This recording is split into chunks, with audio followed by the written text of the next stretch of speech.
Welcome, everybody, to Paradice and Adrift in Aldhalor, our weekly actual play D&D show set in our homebrew world of Varden. Our music is licensed through Musicbed.com, and we use Bardly to distribute amongst ourselves. Occasionally we use TabletopAudio or Syrinscape for Ambience. Been a while, but it will come back at some point in the world. I'm going to bring Shannon in. There she is. Cooties. No, that's the name of your had dragon. cooties, y'all. It's the name of your dragon. Your dragon's name is Cootie the dragon. They're covering it up. No, they're covering it up because I joined the call and they said, "Ooh, it's a girl. She probably." To be clear, we said, "Ew, a girl," and then she said, "Yeah, I have cooties." True. That is actually what happened. That is not what happened. That's how I remember it. Michael, mute yourself while you're eating for the love of what's her face, Ilyuvanya.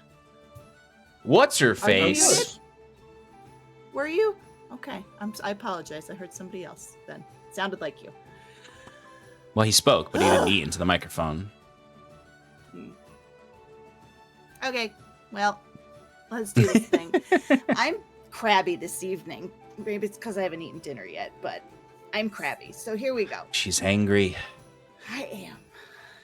Let's talk about our partners, and we're going to start with Underground Oracle Publishing. They are a TTRPG publisher creating new worlds in the Cypher system and beyond. I have been talking about Foxfire. That was current at one point, but I'm pretty sure that it's not current anymore. So what I'm going to say is that for as little as $3, you can become a member through their website and gain early access to all of their content that they are creating. Go check out Foxfire, go check out Herald the Blighted Plain, go check out all their awesome things that they have. Next, I've got Eddie Yorke. He's our character artist. He's an illustrator based in the UK who makes art for games and books. To visit his portfolio and get in contact with him, visit eyorke.com. And Yorke has an E at the end. eyorke.com. Last but not least, we've got 1985 Games. They create affordable, accessible, high-quality accessories for D&D and other TTRPGs. Sean has used their NPC cards in this campaign, and they've been a lot of fun. Fun characters to interact with, and he's had lots of details to go off of on those cards. There's art, there's goals, there's personality traits, there's flaws, there's secrets, lots of cool things on those cards. So if you'd like to check those out or any of their other awesome products, use the code paradiceprod for 10% off your entire order. As of this evening at midnight, I guess tomorrow morning at midnight, episode 127, which was last week's episode, will be live and will be all up to date. So go smash that like, subscribe button and give us some comments to make the algorithm like us. Please and thank you. I'm done. Please tell me my audio. Good job. The bars, they move. Actually, say something. Oh, something. Just kidding. You're hilarious. Just trying to make you less crabby by being annoying. Only food can do that at this point, man. Well, quick, subscribe to get Shannon some food. Every subscription Order will for send her now on DoorDash. Her address is 132 East Park Avenue. Not even close. Wilmington, Delaware. Don't do that. That's Joe Biden's address. Just kidding. Every subscription will send her a Happy Meal. Excuse me. I don't eat Happy Meals. Yeah, that's for your kid. Yeah, it's for your children. That's for your children, Janet. That's why you can. I don't eat. Let's fucking play, please. I know your McDonald's order, and it's basically a Happy Meal with an extra burger. Excuse me. You can't play D&D. You've been talking about McDonald's for the past 15 minutes. I have not. What is with your obsession over McDonald's Happy Meals? It's a little passe. I will come through this computer screen. I'm more of a Wendy's guy. Sparks are flying.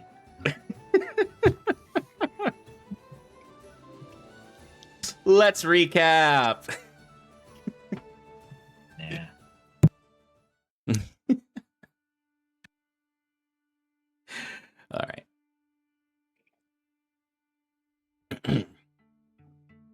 last we left off, Iron and Mana awoke after taking a long rest the morning after they successfully defeated Mr. Desario and cut off the AEC from their Avenirian reinforcements. The party, working with Hastings, developed a plan of attack for the Lighthouse District to free it from the AEC's control. They would commandeer some of the AEC's own supplies, specifically their pylons that create a force field and one of their arcane cannons, to approach their position while Jacquette and Saskia infiltrate to disarm their own force field pylons and arcane cannons. To start things off, Fyrn and Septimus went to go and acquire these goods from the AEC headquarters, where they encountered a small patrol that they dispatched very quickly and returned. Septimus worked on fitting the pylon into a cart that he used his machina magic to form from one of the benches in the Gloveless Cat, while Sal strapped on the arcane cannon to wield. While this is happening, Jacquette used the Skywrite spell to taunt the AEC and Halcyon's forces in the bay with a message. Desario is dead. Iron and Mana will win. Surrender. Live. The party then enacted their plan, with Saskia casting Disguise Self to appear as an AEC guard, and Jacquette putting on his newly found Ring of Invisibility. During this infiltration, Saskia was caught by some of the AEC guards who confronted her. She was able to fool the guards who were taking their post, but the Violet Vanguard she discovered, the Violet Knight, a soldier of Halcyon, not the AEC, was suspicious of her. But before he had time to fully investigate her, the AEC invoker pulled him away and sent her off to a post outside. Once outside, she initiated the plan by using Synaptic Static, a spell that allowed her to take out the left flank gunners on one of the arcane cannons. Just in the same amount of time, Jacquette gets to work shutting down the pylons, while the Violet Knight went out to investigate the screams of the guards to find Saskia, disguised as her AEC member. He grabbed at her collar to question her and found that his hand went right through her illusion, and hence combat ensued. During this time, Fyrn, Sal, and Septimus began their slow approach with the pylon reinforced cart. Fyrn rushed ahead to begin the fight, while Sal and Septimus fired at the enemies from a distance, also approaching to join the fight. Simultaneously, the Alumno Defiance went up onto the right flank to take care of the right arcane cannons, and the forces of the fortress likely are beginning to rally as well, seeing the conflict taking place only a couple 100 feet from their walls. This is where we left off, in the middle of combat. Specifically at the end of Jacquette's turn, I believe, and just in time for the enemy's turn. So let's shift the vibe and bring in the battle map.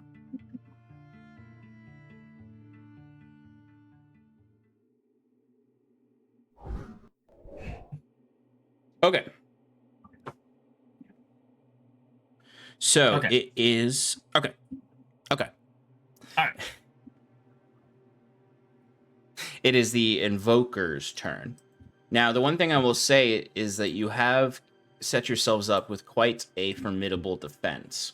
The pylon that you have prevents them from striking anyone within the pylon with ranged attacks or spells.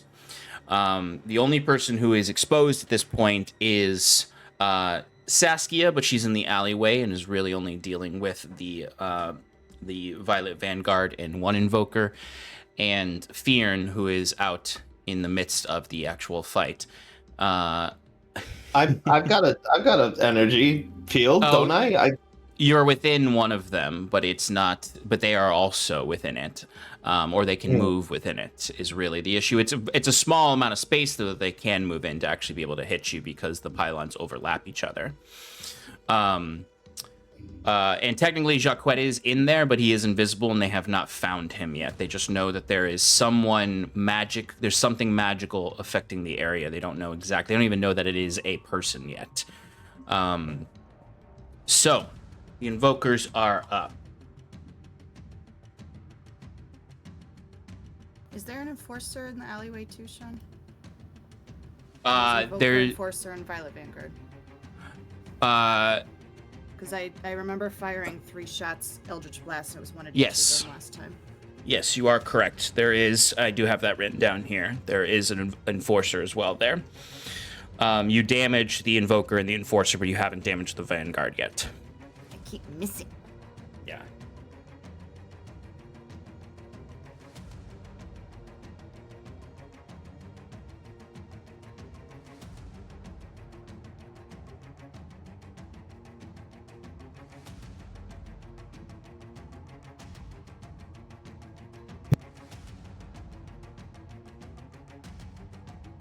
Nope, it's not his turn. I started to move one of the Enforcers, but it's not their turn yet. All right, so these two Oh my Invokers God. are now within the same pylon as Fyrn and are going to attack him. Ranged or melee? They're going to attack ranged. Okay, they have disadvantage. That's right.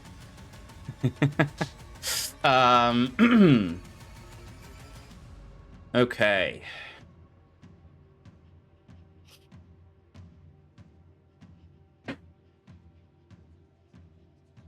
All right, so the one that's going to attack you at range, we'll roll those attacks now.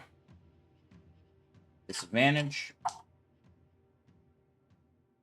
Okay, that first one is definitely going to miss. Second attack from that one is, I don't believe, a 16 will hit. Nope. All right, and their last attack is definitely going to miss as well. The second one, though, is going to cast a spell on you. They begin to pull their hands together to form some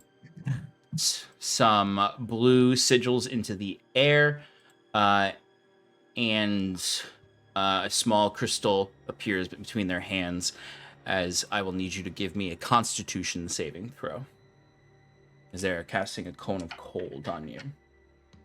Ooh. Uh-oh. Well, I rolled Oh. 14. Does that fail, Sean? 14, it does, no, actually, a 14 succeeds. Okay, then. So you only take half damage.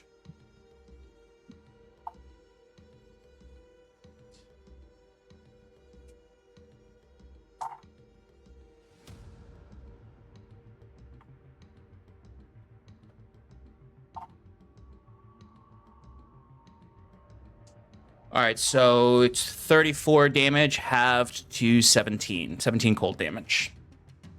I'm going to use a reaction to absorb elements to have it again. Excellent. Wow. Putting it at 8 damage. Okay. Perfect. All right. The third Invoker is going to attack Saskia. Okay. Because why the hell not? Well, she's the only person they can see. They are not at disadvantage. But I don't look like me. They still rolled poorly. On the Excellent. first attack, I don't believe an 8 will hit. Nope. Wowie, wowie. I'm going to switch dice. I don't believe a 14 is going to hit. Nope. Although a natural 20. Oh. Uh-oh. Yeah, Perhaps I that'll shouldn't have hit. switched dice. No, you shouldn't have. Is that the dice with multiple 20s on it? No, it's actually the big Talon and Claw Have one a that dice I haven't with used in a multiple while. 20s on it? They're not. It's not in this dice tray. I have 2 dice actually that have 3 nat 20s on them. It also has 3 nat 1s. I discovered it about like 2 or 3 years ago in Stefan's campaign when there's just a session where I was just like, another nat 20. I don't even know where they came from, like what set they came Yeah, from. right? But anyway, let me roll this damage. Let's talk more about this so you just don't roll the damage. No. All right. Okay, so that is going to be. That's It's gonna be me. 20, All that it's gonna be I 30, blah, blah, blah, 40 force damage. Woof. That is the end of the Invoker's turn. It is now the minions, or actually the ranged attacker's turn. Oh, she shall.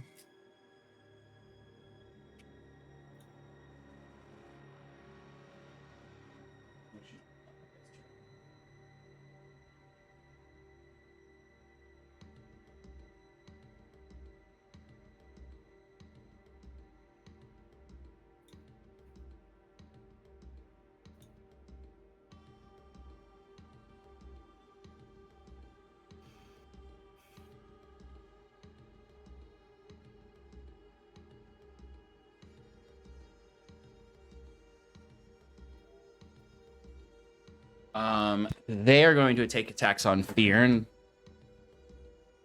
It is ranged.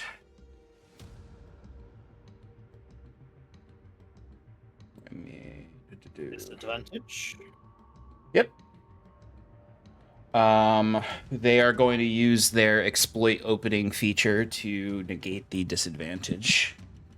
Can the guy on the left hit Fyrn through the Oh! pylon bubble? Good point. The guy on the left can't. He can't. So he is not attacking. He can't attack. He can't do anything, actually. So he's going to do something different. Oh no. Idiot. Oh, sorry, Sass. And he's going to go to the side of the building looking down the alley to attack Saskia. He will have advantage because his exploit opening is not negating anything. Sass, remember we were talking earlier and I said that Sass is really at risk being alone? Yep. All right, Saskia. That is 25 to hit. Yeah. Okay. So these are you notice when they go to fire, they have the specialized armaments that fire the sniping bolt of magic. So in effect, these are sort of a reverse magic missile. Instead of it auto hitting, they deal maximum damage if they hit. Cool. But it's not, it's not like them dealing 40-10 damage, maximum damage. Well, I'm getting down there in hit points there, DM. You're going to take 8 points of force damage. Okay. Ow. The fuck did you come from? The other ones, actually, I need to actually count the distance because the shield might actually still protect Fyrn from them.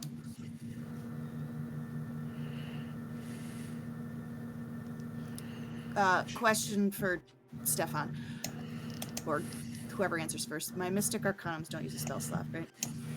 Correct. Great.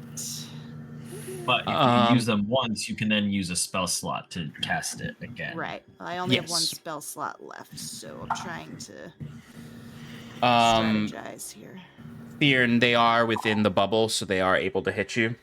But do Dirty I 20? have cover because they're aiming straight down, and I have stuff around me?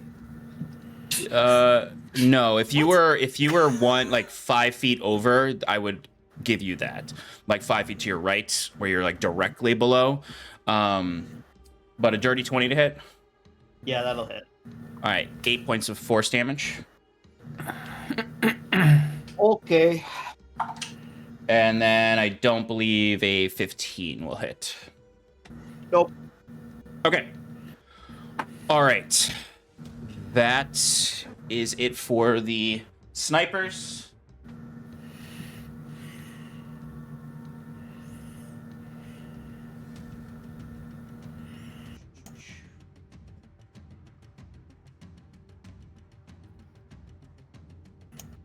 Oh, wow. You guys actually killed all of the minions already. So they're out. All right, it is now the Enforcer's turn. right. Sean, I Yeah. didn't realize I got a +2 on my AC because of haste.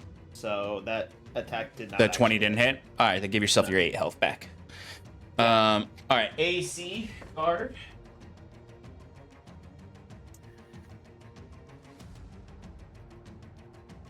Was he within my range of 5 feet or no? Because I can still make attack of opportunities. No, he was. Oh, no. Okay.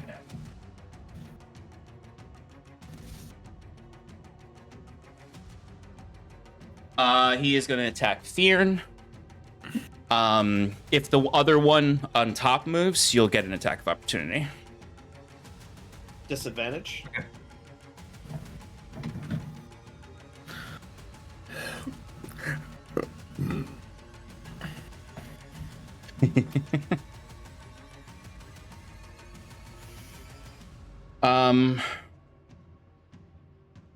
You didn't take any damage yet, Fyrn, right? I had damage taken to me, but it wasn't from anything that happened. That directly attacked you. It was the cold and cold. Okay, just making sure. Cold Wait a did second. damage to me. The cold and cold did damage. Just Okay, not a so lot. you don't have disadvantage. Then it's not disadvantage. So if you take damage, the property ceases to function until the start of your next turn. Okay, yeah, that makes sense. I forgot about So that. actually, those attacks should have been an advantage before, but that's okay. No, they shouldn't have been because I still have disadvantage against ranged attacks from my fort thing. I've always had that. All right, so My food's Hey. here. I'm gonna go get my food. I'll be right back. Okay. you please go get your food. Okay. Actually, maybe this guy. No, that'll be a different one. All right. So he's gonna go for force blade attacks on you. First one is an 18. I don't think that, or a 19. That does not hit. Nope. You have a 22 right now, right? Or a 21? That's correct. 22. 22. Okay. Next one is a 24 to hit. Yep. Okay. That is 19. 24 force damage. Wow. Okay. Next one's gonna miss, and that is it for that guy. I'm rolling a lot of 2s tonight. We Is love that to your see dice it. with a lot of 2s on it? Ha ha ha ha.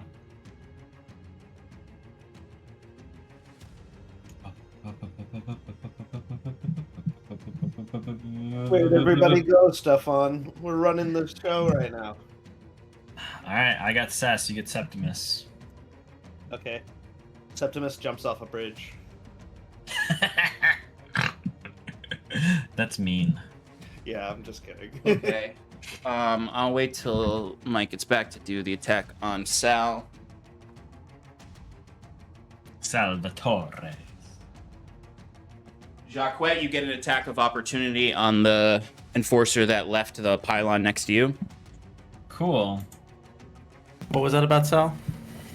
Sal's about to get attacked. No, he can't. That's cheating. What is he getting attacked by?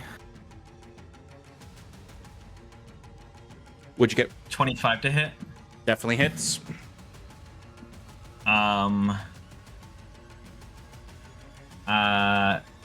And this is an enforcer.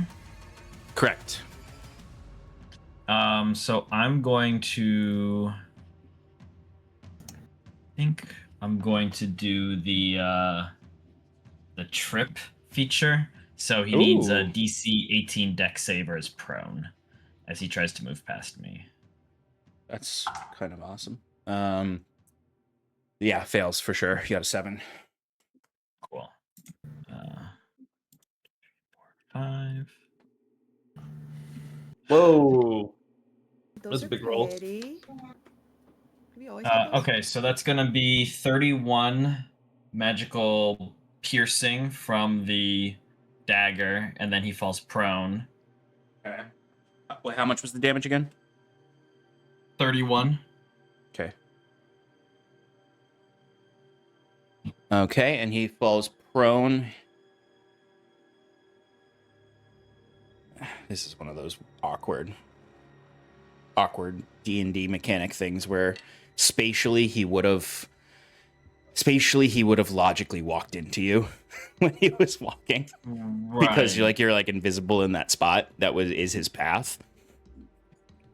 Well, I mean, if you want to play it where he goes to walk into And then you trip him. he realizes it, trip him, and then he can try to, or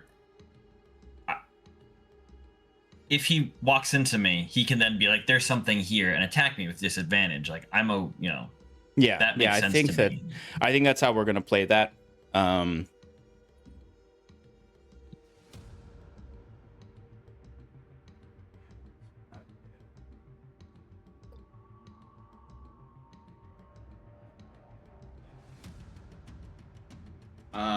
He's gonna make an attack on you at disadvantage. That is a 15 to hit. No, sir. All right. Second attack is worse. Third attack is also bad. So this guy's just like swinging at nothing, freaking out because he thinks he walked into a full person. After also, well, he doesn't think, he knows he got stabbed in the same process. So he's Right. like, he knows there's a person there, but he can't quite catch you exactly. Okay. The other one back there is going to start the process of turning that one back on in the back. And then the one that went south is going to attack south.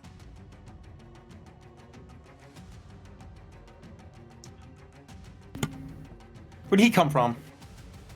He misty stepped and then ran up to Sal, seeing a giant pylon approaching that has been blocking most of their attacks. Makes sense. 26 to hit. Yeah, I'll hit him.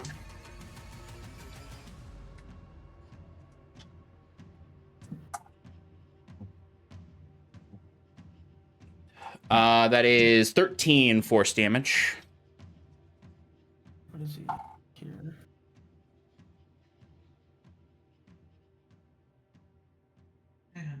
What the hell is? Oh my god! And All right, then a 19 to hit. that hits. 25 force damage. Oof.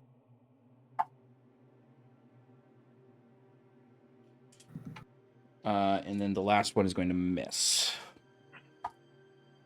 So, for your purposes, Septimus, while you're there, you see this this enforcer come running up.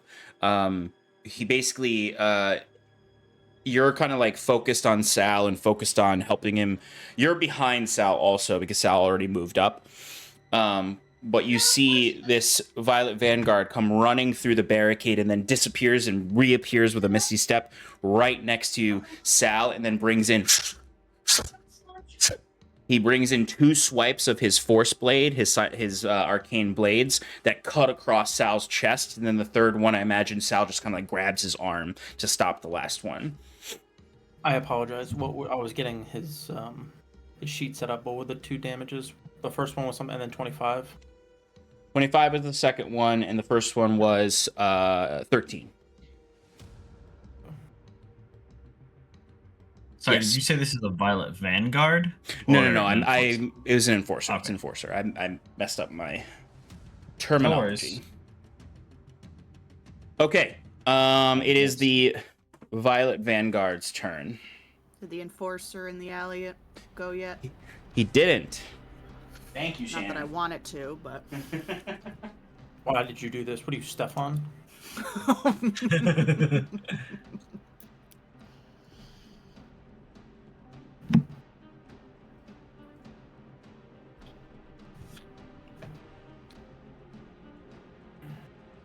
He is going to run up 30 feet and then Misty Step the remaining distance so he can attack you. okay.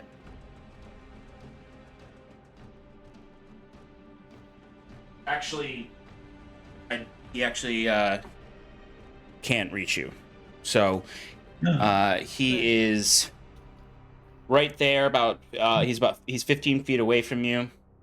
He is Stick my then. tongue out at him.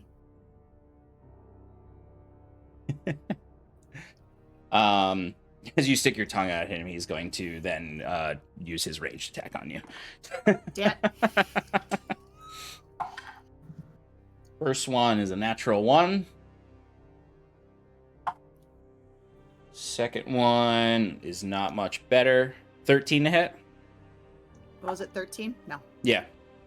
And then the last one is a 19 to hit. 19 will hit. Okay.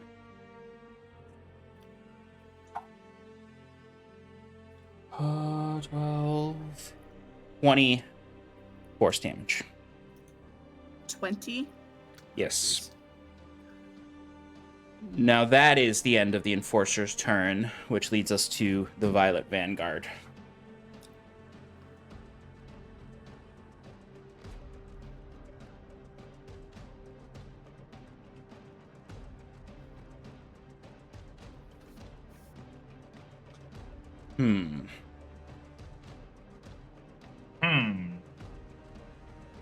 Turn.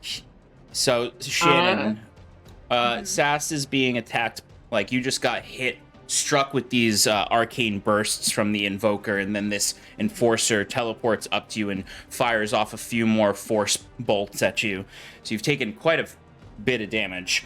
The Violet Vanguard sort of stares at you from a distance and says, "Take care of this miscreant, bring them to me. There's someone sneaking about our camp that must be taken care of." And you see his visor lights up, and he steps into the building to go across to the courtyard.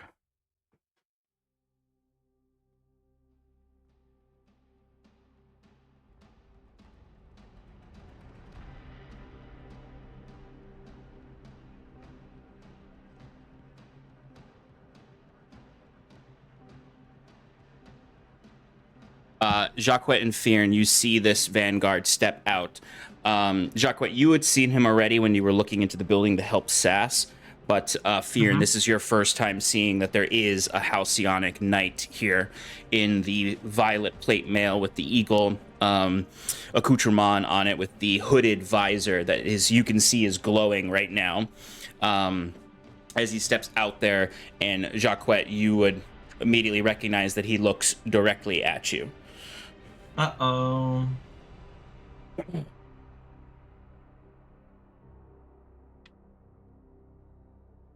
And as he looks directly at you, you see a burst of arcane sparks, and then he is Uh-oh. right in front of you. Uh-oh. He could do that through the shield. Yeah, why wouldn't he? Yeah, it's on a ranged attack. Okay. But he had to use his action to be able to cast his visor vision, so he can't attack you yet. Cool. Fyrn, you are up with Sass, then Septimus, then Jacquet. Okay. Last session, Jaquette said that he gave me advantage on the Inquisitor? Invoker. Invoker. Yep. So is that person within 5 feet of me? The Enforcer is within 5 feet of you. I mean, you Where's could go the- around the Enforcer. You can go around. Okay, let's do that. Okay, yeah, you can circle his area.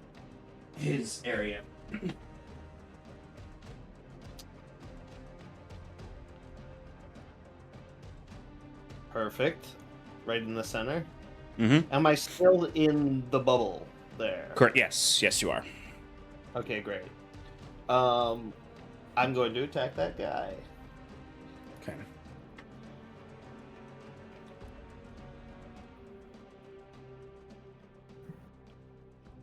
$19 to hit. That'll hit. Phew. Thought I wasn't gonna make it. Alright, so you get extra D6 of cold from my absorb element. And I'm also well, I guess I have to call if I was casting a spell on the attack beforehand, so I will not do that. Okay. 23 bludgeoning damage. We love to see that. Cold damage is 12. And there was 5 from the absorb elements, right? No, I added the The 5 to that. I normally would have a 2d6, and I made it a 3d6. So whatever I Okay. rolled was the total number of cold damage. Okay. So that guy takes those hits. Is he still up? Yes. Please make a Constitution saving throw or become prone. I believe that will fail. Yes, that will fail. Okay, advantage on second attack. Same guy. We're going to do ye old green flame blade because it's fun. I love it. Sass, you're on deck. Oh. So Uh, close. It was a 19, and 19s do not crit. Nope. So we're rolling.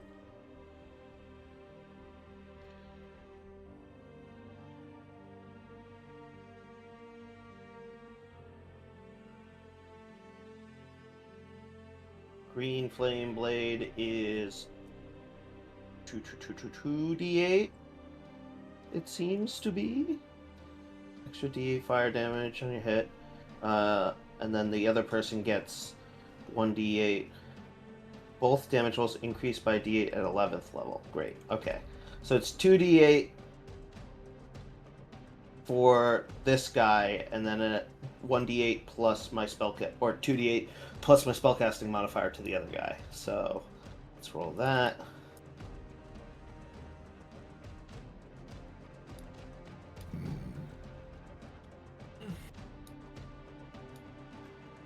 So it's 19 bludgeoning, 11 cold, 6 fire.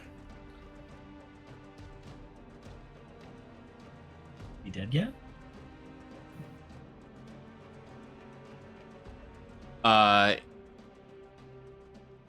No, but extremely bloodied. Okay, the extra. You've dealt 69 damage. Nice. Yeah, you get it. The extra 6 damage is going to jump to the other guy? Boy. Okay.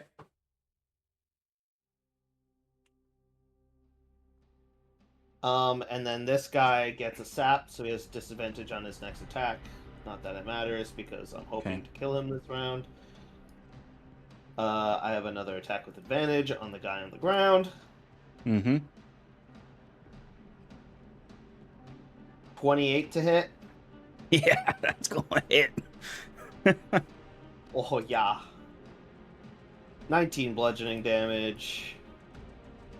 How do you want to do this? Fyrn just does his thing. He's swings around the first guy as he misses his strike, attacking him.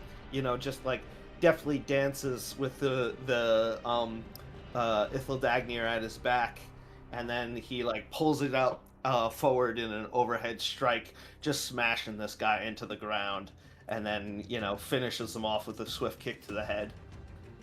Absolutely. I imagine Fyrn is doing some pretty smooth swinging of the Ithildagnir as the frost is flying around, as well as the green flames of the green flame blade. Okay, so that was my third attack. I have a fourth attack because of haste. Correct. So that will be going towards Purple Man. You got it. That's another invoker. Okay, great. So this is not an advantage. 19 to hit. This invoker is because he saw what you did to his friend, and I remembered they can do this. He is going to cast shields, which will make that miss. Okay. But I did kill an enemy, so I do get an extra attack as a bonus action. Yep. Yeah. So I will be doing that on him. Hell yeah.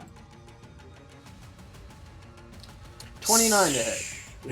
He can't shield that.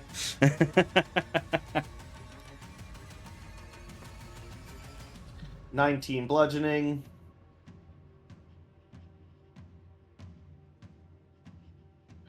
Okay. 8 cold damage. Okay. And Constitution saving throw to see if he goes prone. You got it. He got a nat 1, so he goes prone. Nice. No more floating for you. I gotta finish painting this mini. It is a cool one. Okay. Saskia. Yes. Yes. Yes. Yeah. You don't have anything else. I have Saskia. movement, but I'm not gonna You use do. it. Yeah. Saskia, you're up with Septimus on deck, then Jacquet. Okay, can you zoom out and show me where I am on the Yep. map, please? It is hard to show you because you're off. Yeah, I'm right. Yeah. And deeper in the alley is where the Yeah. invoker is. About 60, 70 feet away is where the invoker is. Okay. And invokers are the magical people, right? Invokers are the wizard AECs. The enforcers are like the battle mage AECs. Battle. Yeah, Okay. they're all using magic. The invokers can cast more spells though, and are only pretty much exclusively ranged. Can I get up on that little grassy, stony thing right there? You can. It's just going to cost double movement to climb up it because you don't have an innate climbing speed, unless you have something. Yeah, I've got Misty Step. Oh yeah, you can Misty Step up there. Yeah, I want to Misty Step up there, please. How far? You want to do the full to the other side? Well, I want to get up there so I can see the Violet Vanguard. Okay, then you Misty Step here. Okay. You can see the Violet Vanguard. Great. I would like to use my new Mystic Arcanum. It's called Befuddlement. And I would like to use it. I need him to make an Intelligence 20 saving throw. Intelligence 20, you say? Mm-hmm.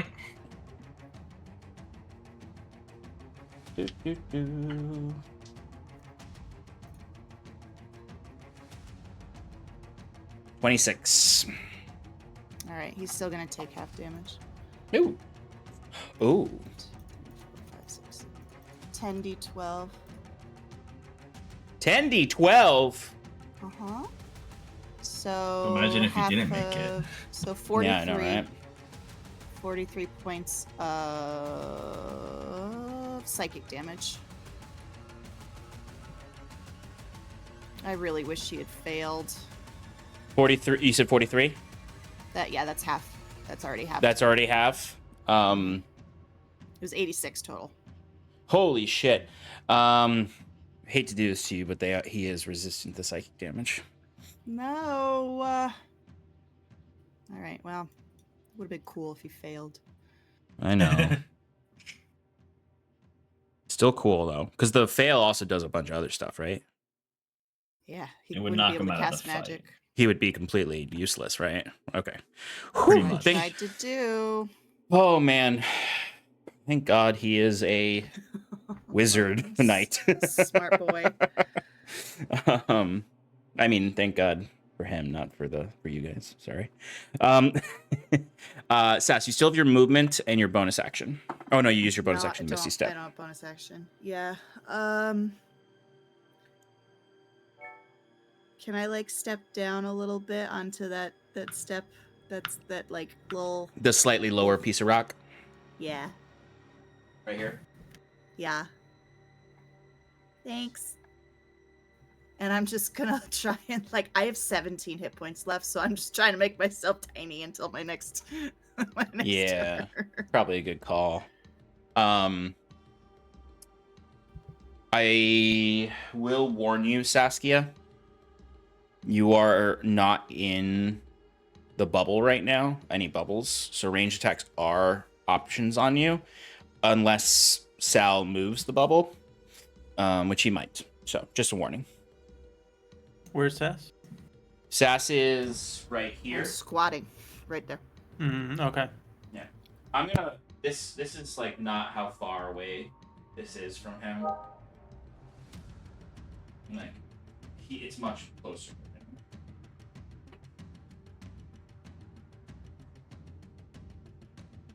Oh. Well, it's your lucky day, Sass, that I just made a call there. You are just inside the bubble. Okay. Septimus, you are up. So where Sal is right now, you are 60 feet back still. Because Sal used his dash and everything to get up to this point.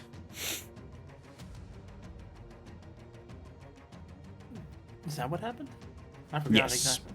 Yeah, it was you and Fyrn and Sal were way off the battle map. I kept the numbers for how far away you were from the edge of the But I thought battle map. I'm 60 feet away from him. I thought I was helping him fire the cannon last time, though. You did, but then he moved.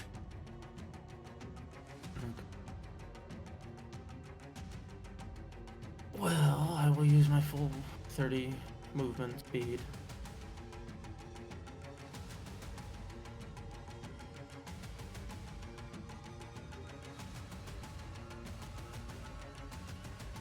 Septimus, you have made it to the battle map. Welcome. It's hell. Hi. It's me. It's me. Um, Why? no. It's me. Sorry, Yeah, you should be. I am. Septimus is going to cast a. He'll just do Oh, a sacred flame you know what? on the guy that's. I actually need to amend my statement there. You definitely did move up at least 30 more feet. This is where you're starting your turn. Because I'm just remembering I moved you earlier on the battle map because I was just like, why is Septimus off to the side? And it meant to represent that you were 30 feet from Sal. You were actually 30 feet because he would have fired, moved up 30 feet, and you would have That's been what I thought. Yeah. 30 feet behind him. So this is where you start. So you can move differently. All right. So I'm running up to this guy, Okay. being like, Sal, stay away from him. Oh no. Yeah, Septimus just blasts through the carriage, wagon, cart. All right, so And he's you gonna go you to only third. needed to use you only needed to use 25 feet to get there. That's fine. He's going to try to grab this guy and throw a little contagion on him. Ooh, what kind of save is that? Or is that an attack? Con saving throw. Con save. 19. Oh, it just makes it. Fortunate. Sorry. He still takes half damage though, right? Doesn't say that, so I don't think so. Really? Yeah. Seems underpowered. Then again, I don't know this spell that well. Yeah, it just target must succeed a Constitution saving throw or take the necrotic damage and have a poison condition. Also, blah blah. The target must Oh, it's save. because it's a long. Yeah. Yeah. Well, Okay. bummer. It's all right. Well. So it's gonna be Septimus' turn, but Okay. Sal's Sal gonna is punch up. high. Yeah. Go for it. How many does he get? Good. Twice instead of. Okay. Jacques, attack. you're up Punch. on deck. Punch Okay. time. Same as Septimus, so I'm just gonna roll like. Wait. Proficiency +3 plus proficiency bonus. So it's 8.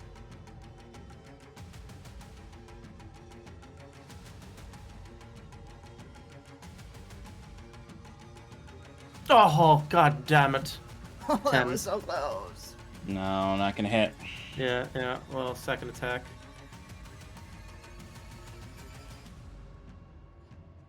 Okay. A 27. Definitely hits. Alright. And then the damage is 2d6.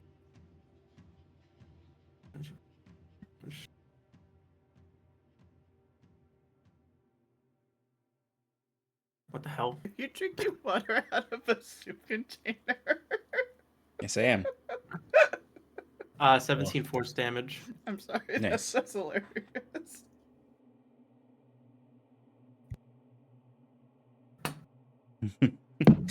Okay. Anything else from Sally Boy? Uh,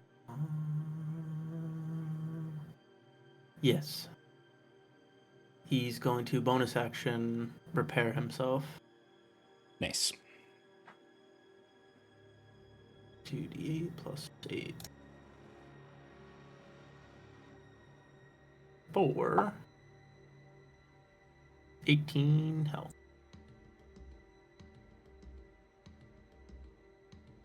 18 health.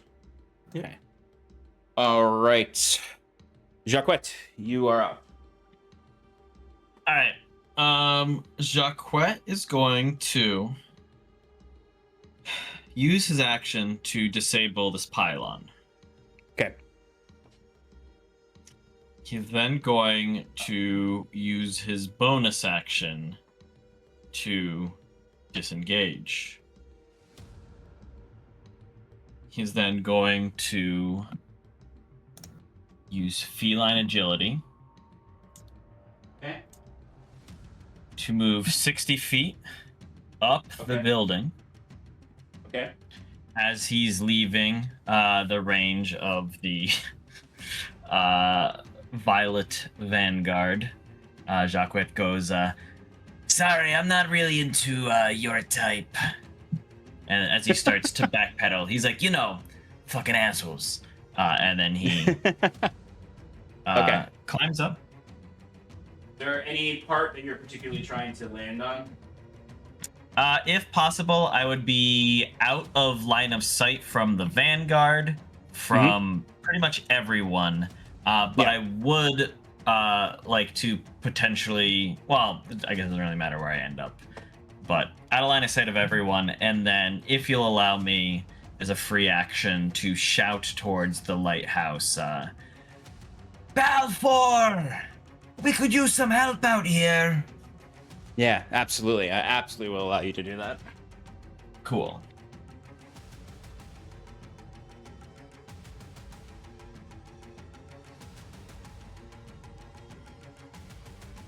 Fuck. Language. Sorry. It's okay. Coming from the guy who said fucking assholes 2 seconds ago. That was in character. It was very different. Oh, of course. Jacquette, for your knowledge, I have you like just like on the other Mhm. side of that rooftop so that you're out of sight of That looks- everyone. That looks perfect. Thank you.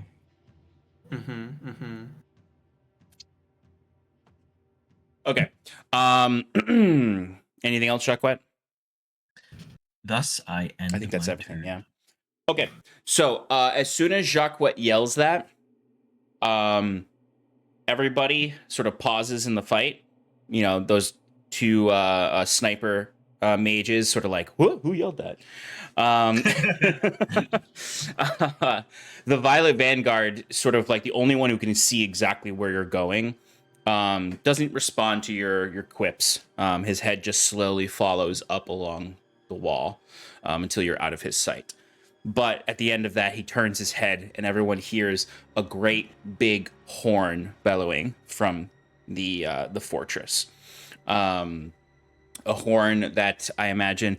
I mean, if you, Fyrn, could you like what does the horn of your fortress kind of sound like? It's La Cucaracha. Okay, never mind. I regret asking.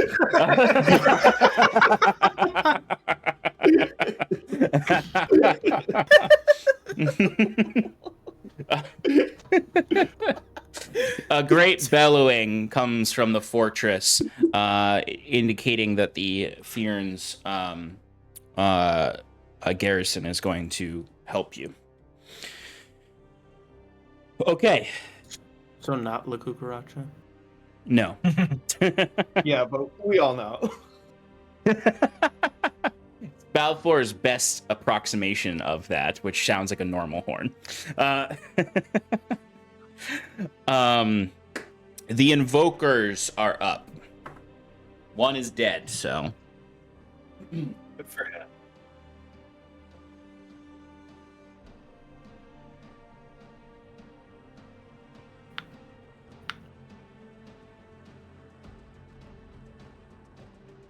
Oh, what is this boy gonna do? Suck an egg. No.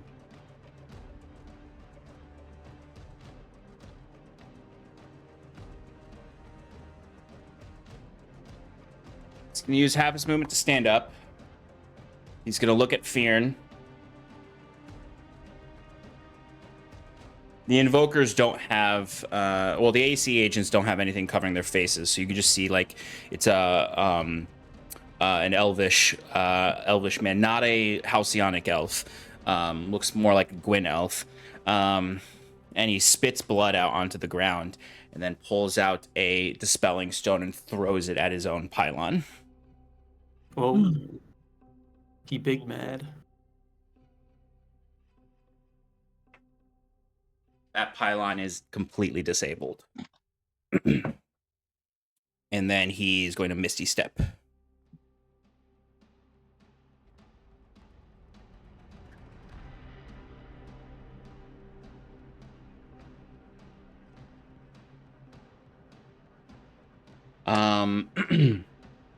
So that was his action and his bonus action.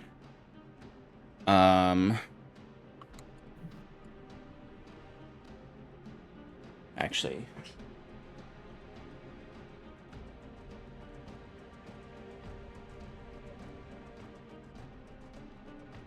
no, I can't do that.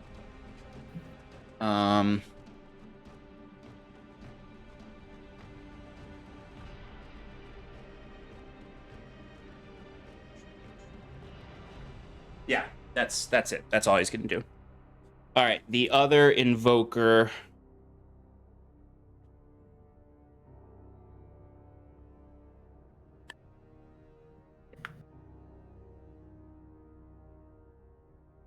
Is he still prone? Oh, did I get him prone? I said he stood up. Okay. He didn't actually move at all. He just Misty stepped. He technically didn't Yeah, have I to got stand that. up. Yeah.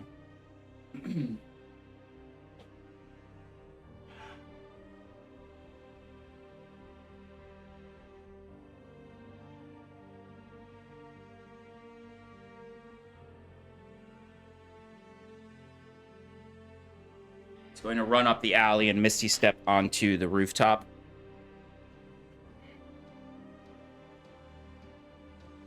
doesn't have clean line of sight on Fyrn, though. So Fyrn, you're gonna get half cover here. So you Cool. get another 2 AC. And he can't hit Sass because she's in the bubble.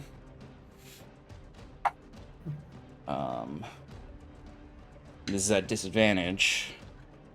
So the first one's gonna miss. Second one is gonna miss. Third one is gonna miss. So, yeah. All right. That's a tough one to land, to be honest. Well, you But had I a appreciate 24 the effort. AC there with the half cover, and I didn't expect him to hit. He just doesn't have any other targets, truthfully, and his spells, he's used quite a lot of them. That's what I'm here for. And he also doesn't want to hurt his ally, but okay. Arcane snipers are up. No.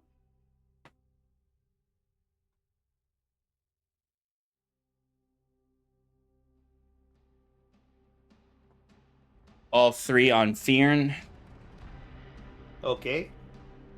They'll use their second use of exploit opening.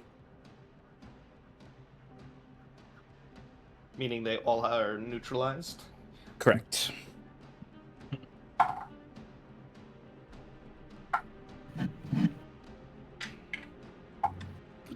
Wow.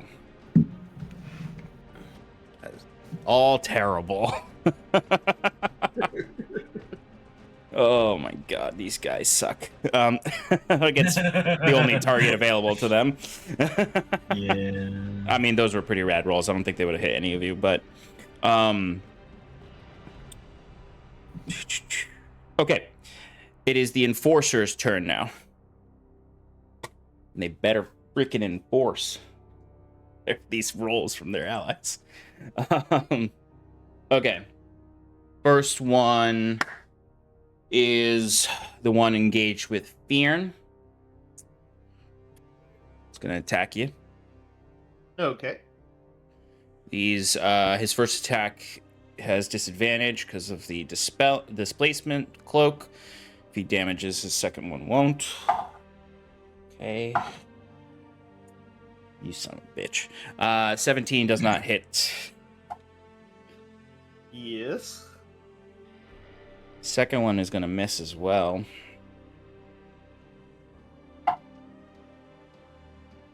Can we make it 3? Does 21 hit? I don't think it does. No. Nope. Okay.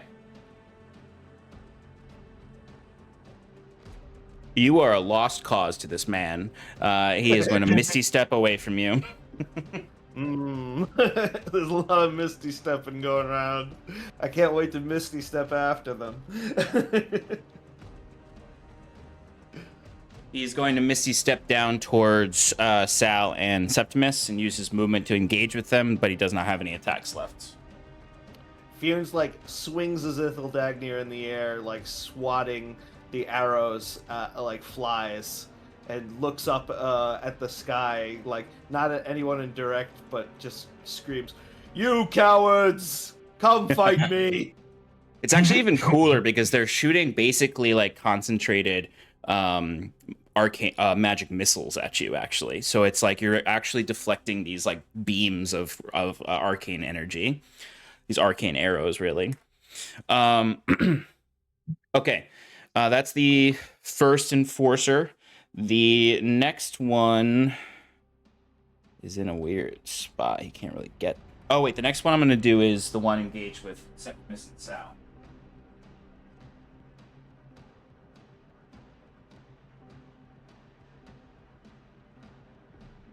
It's the logical thing to do.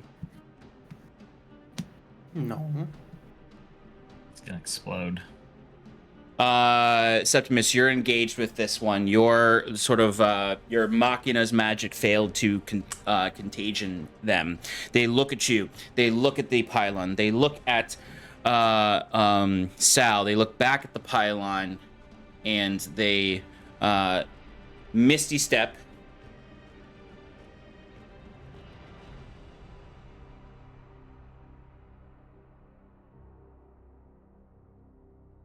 and disable the pylon. Do they have to make an Arcana roll?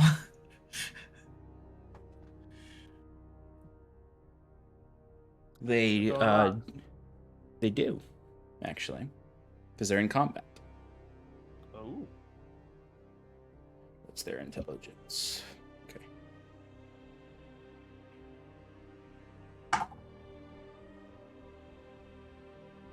Wowie wowie. Mr. AC No Enforcer way. fails his Arcana check. What a Oh, dope. I'm so sorry, but not at all. Why, he doesn't have reliable talent? He's not No, he's multi-class not a rogue? he's not a multi-class rogue bard.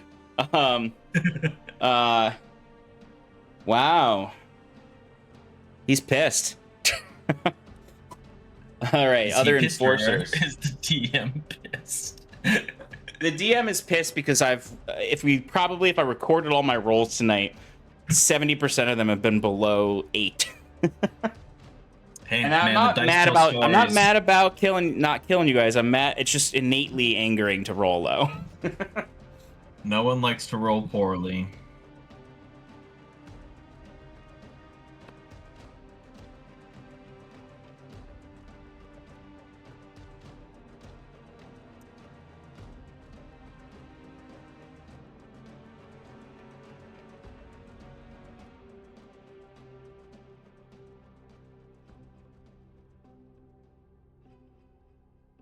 One of the enforcers going to use his movement and then Misty Step up to Septimus to attack you, Septimus.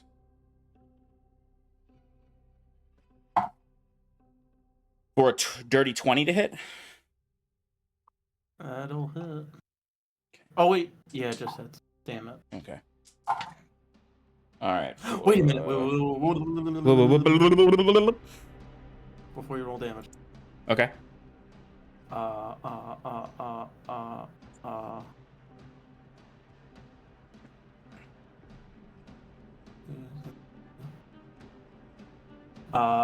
Sal does deflect attack. Ooh, nice. What does that do? It just gives him disadvantage on the attack roll. Okay. It's still gonna hit. Oh well. Okay. It's okay. That is 19 force damage. To Septimus. Yes. Yep. Second attack is going to miss, I believe, with a 14. Yes. Third attack is a dirty 20 again. So this time, I'd like to expend a luck point to have him roll again with disadvantage.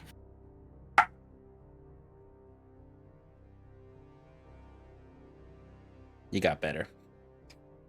Oh my lord. Sorry.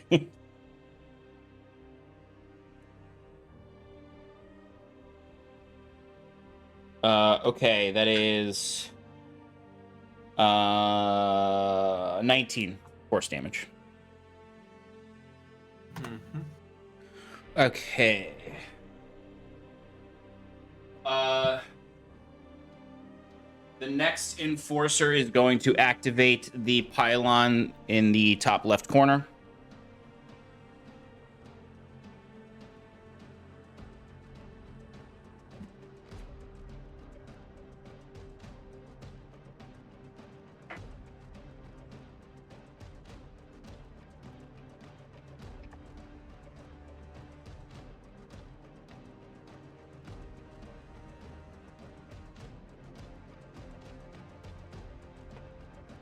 And then the last enforcer is going to foolhardily go for Fyrn.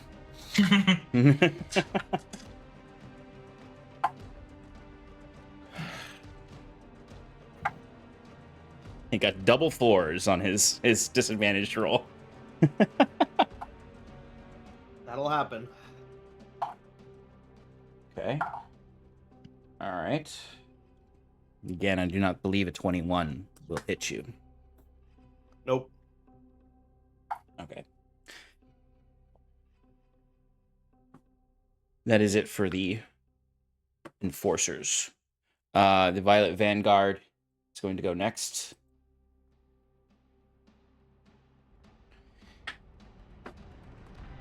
He looks around at all of his AEC minions, failing to hit anything. Just firing arcane shots into nothingness. All of them bouncing off of the Ithildagnir and Fyrn's armor.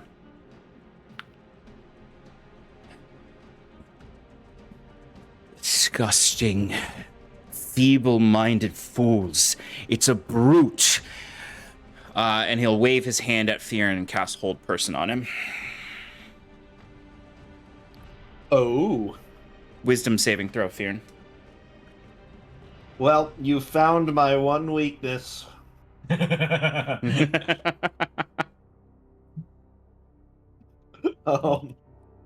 got a 6, but maybe I can do a thing. I have an indomitable. Indomitable? Go for it. Yeah, you remember that one? I do. Reroll it with a plus 15 bonus.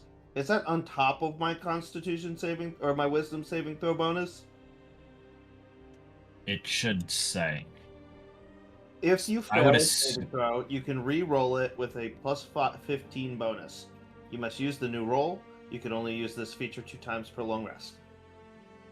So I would say that is a plus 15 bonus to the normal roll, so it does use your wisdom Right. modifier. Okay, so it's actually a plus 14 bonus then. Well, you know. Yeah. All right, 11 plus 14 is 25. Nice. That is a fantastic use of Indomitable. One of the best, I would say. The Hold Person doesn't hold. Yeah! And the obviously you can't see the Vanguard's face because he has the visor, but there is like a like he actually legitimately waves his hand again as if he thinks it didn't like work the first time. And despite the fact that they're all in danger, one of the AEC guards does kind of smirk at this because he just insulted them. But damn, Fyrn, good move. Must be done. Okay. Where is this guy, by the way? Right here. Oh, cool. All right. Well, I know where I'm going next.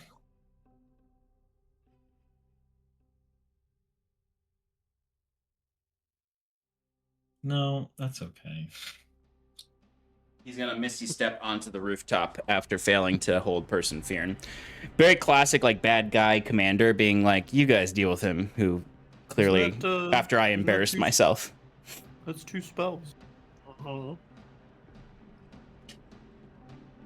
It does If say it it doesn't casts use a it. spell slot. Is that what it is? Because it's the So in 5.5, you can only cast 1 spell on your turn using a spell slot. Unless you're a boss, and it doesn't matter. well, it's no.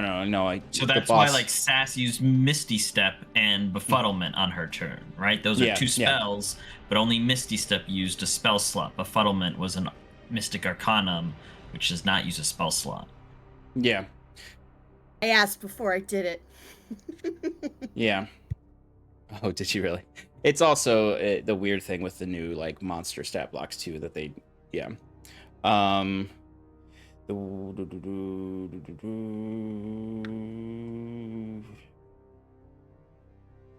Yes, he's allowed to do it because it's not part of the spell.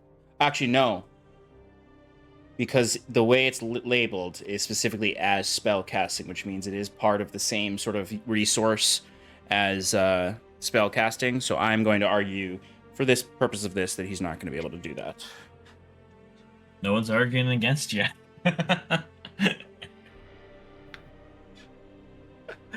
Whatever.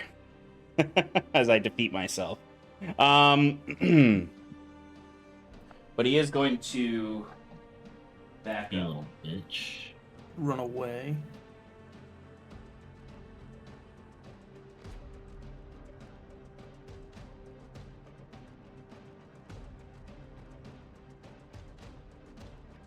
Yeah, that's There's what a lot of guys over here.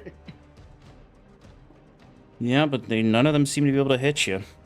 Yeah, it's like I kind of want to help Septimus, but I would probably just be bringing him more trouble. Yeah, you're good. All right, Fyrn, you are up. Okay. Could I provoke? I'm just gonna run towards the guy who just tried to whole person me. Sure. And if I take an attack of opportunity, that's okay. Okay. Yeah, you'll take an attack of opportunity.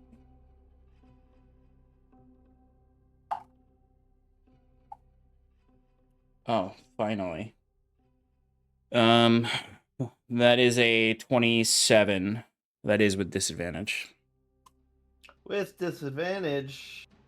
Yep. Ah, yikes! Should have cast Misty Step, trying to save spell slots. 19 force damage, Fyrn. Okay.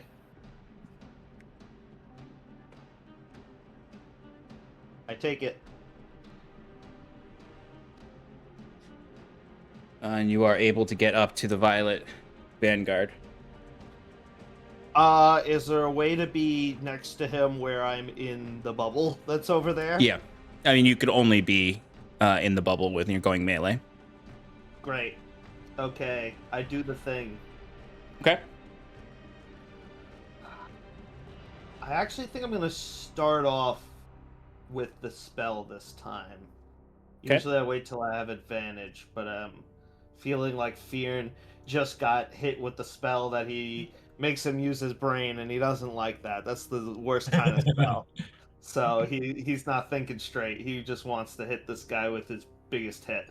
So we're gonna do the booming blade with the regular attack. Okay. 17 to hit. It's not going to hit. Shucks. All right. Second attack. 19 to hit. Not going to hit. Third attack. 24 to hit. We'll cast shield to prevent it from hitting him. Oh, No, wait. Yes, he can do that. Yeah. 24. Okay. Two more uses of that. Let me write that down. I have one more attack. And I can't sub it with the spell because I already did that. Mm-hmm.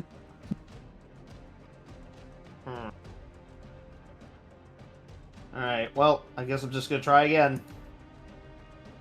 Might get it. 21 to hit. That's Not gonna hit. right? No. Alright, shield did its work.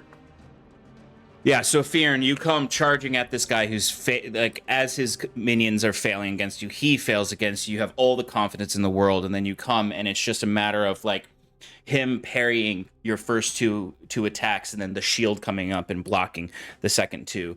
Anything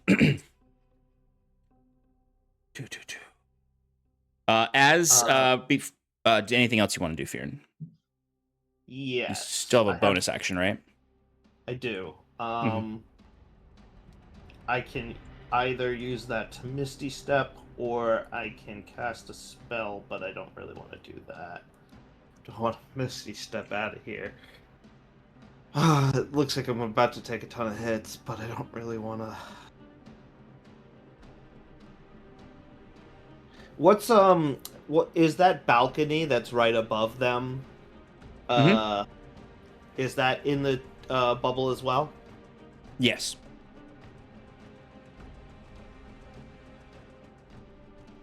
I think I'm gonna jump up there with Misty Step. How high is it? It is. It is 15 feet up. And if I the get- level part of it is 15 feet up. And if I get up there with Misty Step, could I like have some cover? Do you think? From them below, yes. And then you'd have cover with the bubble from the snipers on the other side. So you'd have some cover. You'd have Alright, let's do 3/4 that. cover from them below. Seems cool.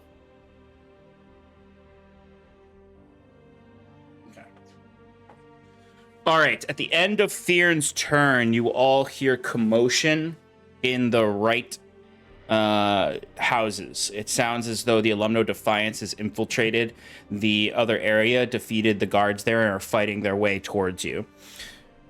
They're not quite with you yet, but they are fighting their way towards you.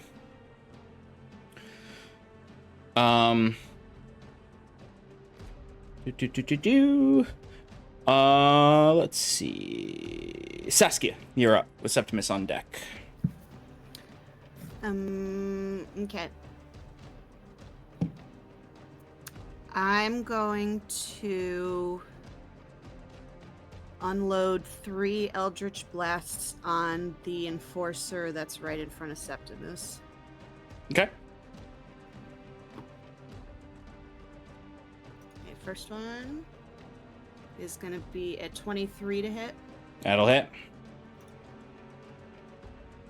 Nice. 14 points of force damage. Nice. Second one is a 31 to hit That'll hit. for 7 points of force damage. Hmm. And does a 15 hit? 15. Where are you? No, just misses. All right, I'm going to use my second charge on my bracers to Mhm. do another 3. Go for it. 22 to hit, Yep. 8 points of force damage. Okay. That's going to miss. And another 23 to hit. Nice. 15 points of force damage. Nice. Okay. Anything with your movement? Nope. I like where I am. All right, just Gatling gun dealing 44 damage to this guy. Oops, I actually put that damage on the wrong character. 1 second. Put that on the invoker from the alley, not the right guy. So I killed him, right? Nope.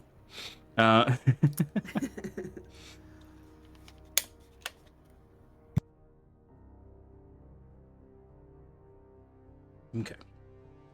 All right, Saskia, good and well. Septimus, you are up. There are 3 AEC enforcers around you. 3. One to your left, one engaged with Sal, one engaged with the pylon.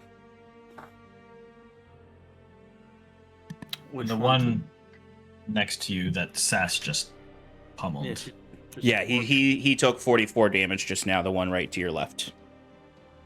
The others have taken damage, but not nearly as much. You said they're all enforcers? Yep, all 3 around you right now are enforcers. Whoever's taking the least damage. The least damage would be, well, the 2, the one on the right and the one on the bottom have both taken the same amount of damage, so you have to pick one. Whichever one's closer to me. Okay. They're technically the same distance away from you. The left one. Okay. I'm gonna go for another contagion. Okay. Oh, this one failed. Yay. Submit to Machina's will. That is 50 necrotic or damage. How much damage? 50. Woo, nice. 50 necrotic. And they're poisoned? Yes. They have the poison condition, and then additionally, they'll have disadvantage on saving throws made by a chosen ability of my choice, which I'm saying Constitution, I guess. Okay. I guess that'll keep it from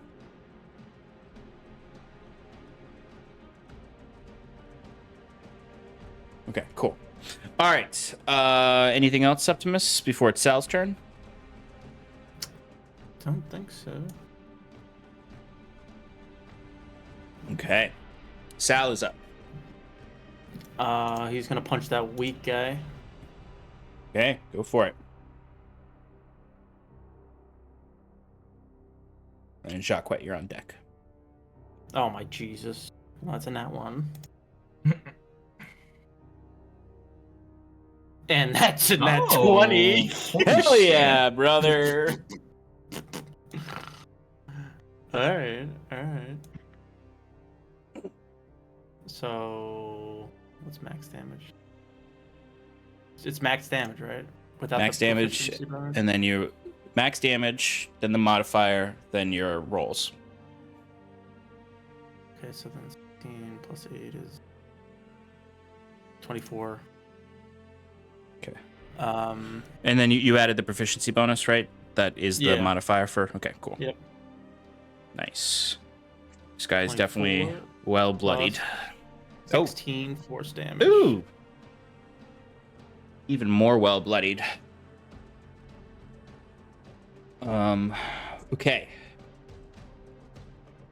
Anything else for Sally Boy? No, I don't think so. Okay. Sorry, curiosity. Are you still using the old stat block for Sal? The one I made, Yeah. or is it a different one? It should be a new one that I made. Oh, okay. Sorry, never Yeah. mind. Yeah. Yeah, I It's the updated one that's it on to me. make it a few more updates to it. Okay. But yeah, don't forget the other features though. There's other things on there that you can use. Yeah, I know. Okay. Jacquet, you're up. All right. So all the guys down there are in the circle. Everyone in this cluster is in the circle. All of these guys. are Right. not. Okay.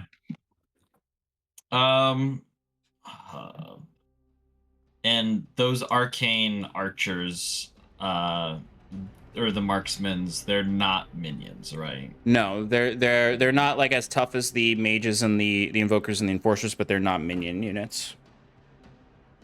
Okay. All right. So Jacquet will poke his head over, and he's gonna fire with Samari, which is still technically loaded. Yeah, I guess that's true. You haven't. Yeah, at the closest sniper. Okay. Or marksman. So I assume they can't see me. Nope, you have advantage. Wow. Okay. Good thing. It's 19 to hit.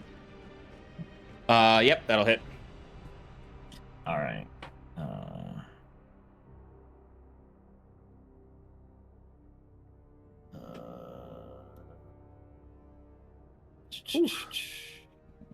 Sweating over here. Why? Okay. 8. Oh my god, my sneak attack roll was dog shit. Yeah, I saw that. There's a lot of ones.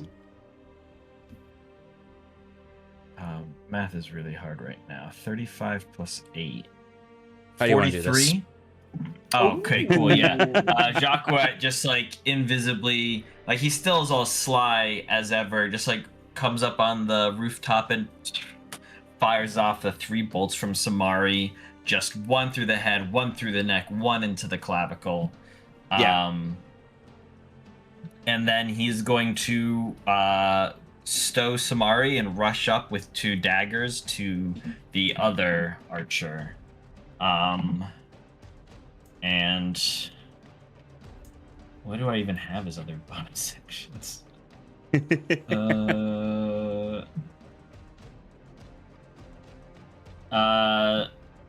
Fyrn, who do you want advantage on to hit next? Big violet boy. All Barney. right, Jacquet from the Rooftop. Shouts across to Fyrn, still invisible. You know what to do. just clobber him on the head, break that helmet in half.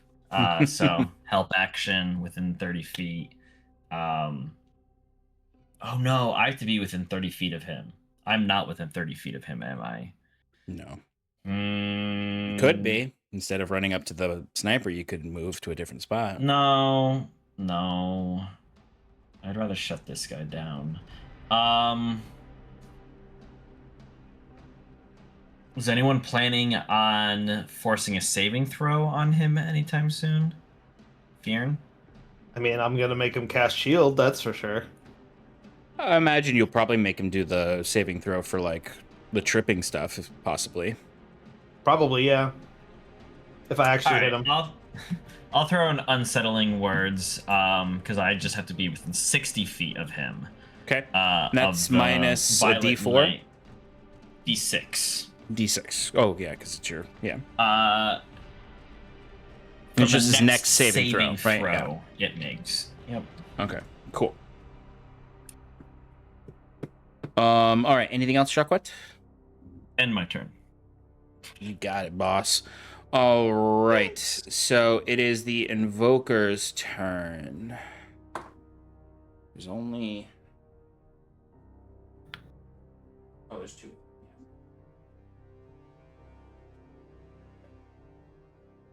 All right, so the Invoker just below you, Fyrn.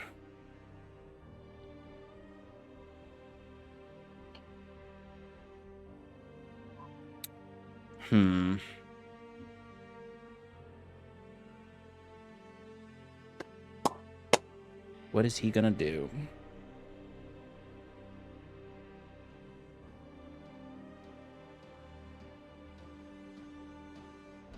Oh, there. He's gonna do that.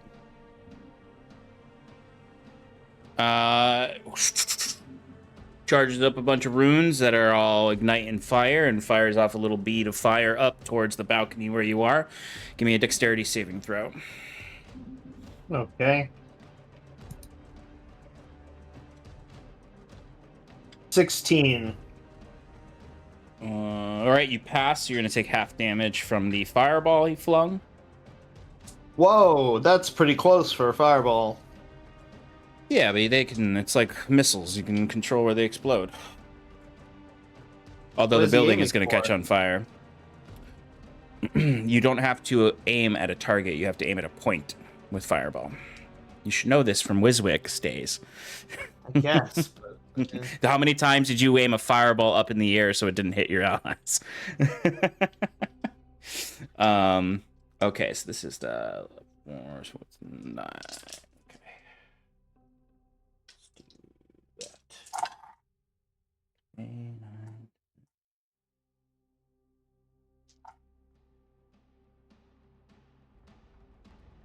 31 fire damage.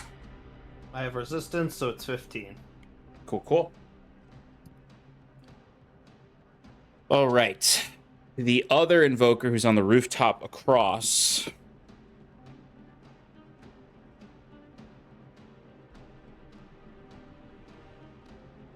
Oh, Can he even see me over there? No, but he can run inside. But why? Why would he go inside, Sean? Because he's unprotected, and in the other side. If you're not making noise. I guess, but, you know, he just got out All there. right, fine. Fine. The invoker downstairs said there's a fucking tiefling up on the second floor. Kill him. Okay, thank you. I appreciate that. The fireball didn't kill him. Go get him. All right. This guy has not used this yet, so Fyrn, I need a Constitution saving throw from you. Okie dokie. 18. 18. All right, you're gonna take half damage from a cone of cold. Okay.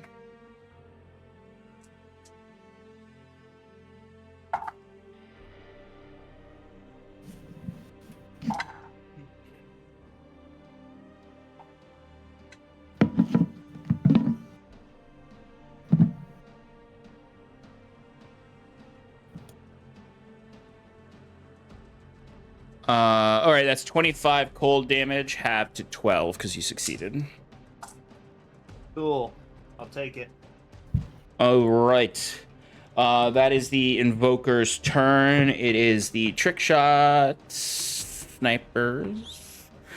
turn. Because I knew staff block you were using ages ago. I know you did. I just changed the attack. Shit, they are not in good shape though for attacks because everybody's in some kind of cover or invisible. The guy, you didn't attack him from there. He doesn't know you're there, so he's not going to attack you. He just saw his friend's body collapse on the ground. Pretty bolts sticking out of him. Yeah, honestly, I think that he's just going to hide, really. I mean, yes, he could attack Fyrn. I have succeeded my concentration saving throws. Okay. He's gonna have disadvantage on this. You disadvantage the not 20 from happening. Oh. All right, so the arcane snipe is gonna miss you, Fyrn. Okay. AC Enforcer's turn.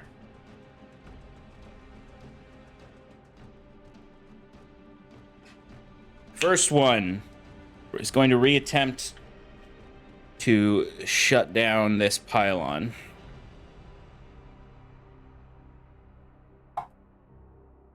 And he's going to succeed.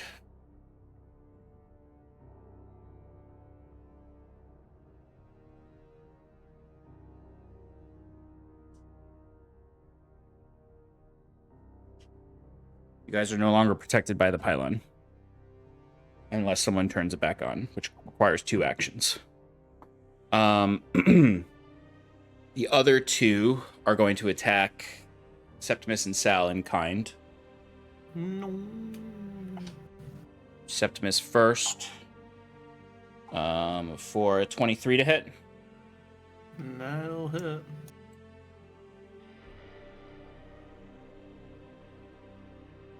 Okay.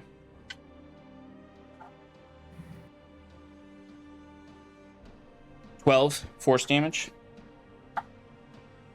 Second attack misses. Third attack is a 25 to hit. Oof.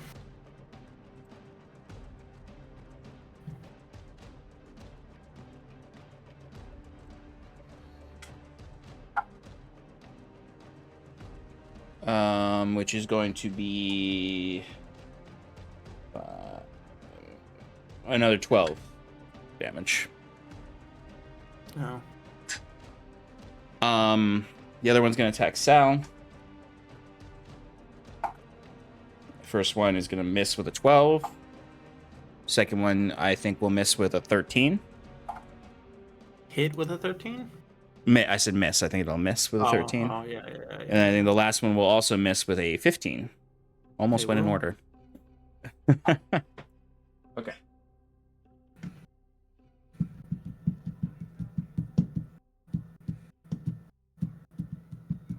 These 2...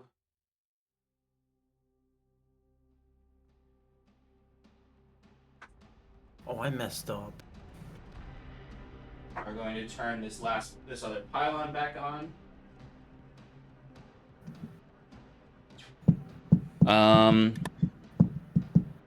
Which will be all the enforcers have gone. The Violet Vanguard is up.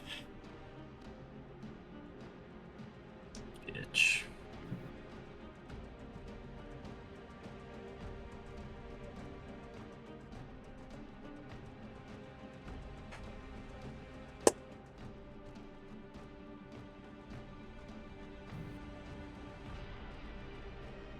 He has used all of his hold persons for today, so he can't do that. Good to hear. But he can do that.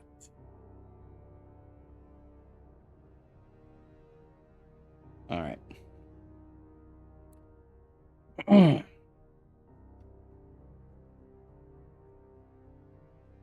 you shouldn't do that.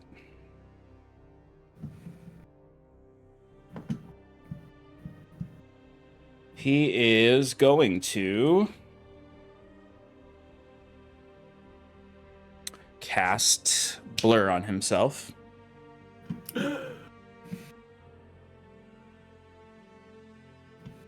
And then move.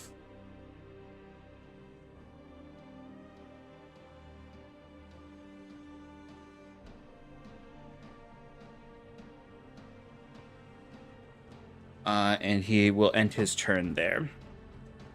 All right, so we've gotten back to your initiative count. I think we're gonna take a quick break though. So we will jump back in 5.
Welcome back, everybody. Our heroes are in the midst of combat with the AEC and a Violet Vanguard.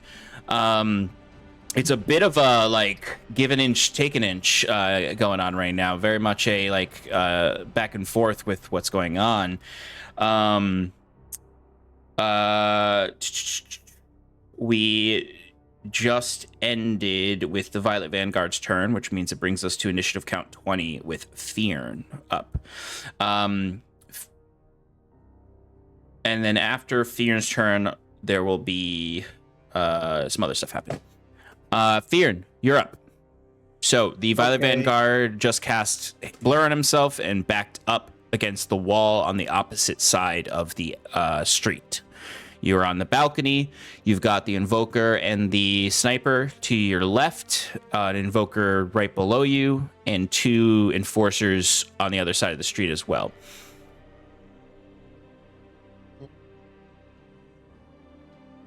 Goodness torn. Where's my stupid spell? The thing I'll say is obviously the Violet Vanguard's the most dangerous enemy on the field. The other enemies have not been as dangerous because they've only been able to attack Fyrn. They can now attack everybody other than Jacquette reliably. So that's something to take into consideration. Unless Sass and Septimus and Sal turn the pylon back on. Which only Septimus knows how to do in that group. With a 20-foot radius... Mm-hmm. And a 40-foot high cylinder. Mm-hmm. Could I possibly get this whole courtyard, or 20-foot radius, you said? Yeah. So 40 feet across total. Yes, you actually can. But it's not going to hit the side that has shields on it. I have specifically said in the past I've specifically only said that it was ranged attacks. So I think area of effects can bypass it. Oh, okay. I think I'm going to do that then. All right, I've given it away, but I guess the real answer is you guys don't know. But like I've given it away. Because you haven't seen, yeah. So yeah, I would say you feel confident that an area of effect is going to have a greater effect than ranged attacks. I think Fyrn would have done it anyway, because it's like the sort of thing where he wants to kill this guy, but he sees that he's putting up his defenses and escaping him, and he's got too much threat on him right now, so he's just throwing one last, his basically his last-ditch effort to slow this guy down and provoke him. So here comes the ice storm. Dexterity saving throw for all in the courtyard. It's actually you could actually hit 4. You could actually hit the Invoker, the 2 Enforcers, and him in that space. Great. Okay, Invoker first. Dex, you said? It's a Dexterity saving throw, correct? Okay, the Invoker got a 21. Okay. The Enforcer's next. The first Enforcer got a 19. Second Enforcer got a 22. And the Knight... Minus D6. Oh, good call. Do you want to roll it? Sure. It's got to be pretty good. He got a 21 without the minus D. Okay, he got a 20. Okay, so they all pass. Okay, so they'll take half damage, right? And it's still... It's half damage. They don't take any effects, but the area below them is difficult terrain for 1 round. Perfect. So it's going to be 2d8 bludgeoning, 4d6 cold. Nice.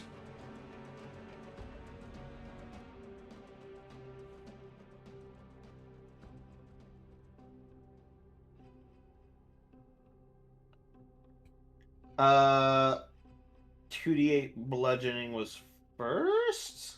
Yes. So it's 9 bludgeoning and 10 cold, and then you half it because of Okay. So saves. So not too great. It's okay. It's the first damage to the second damage actually to the Violet Knight. I think I also hit that other floaty guy before, so I mean he's probably not going down, but Yeah, you did hit him before, but he is bloodied though.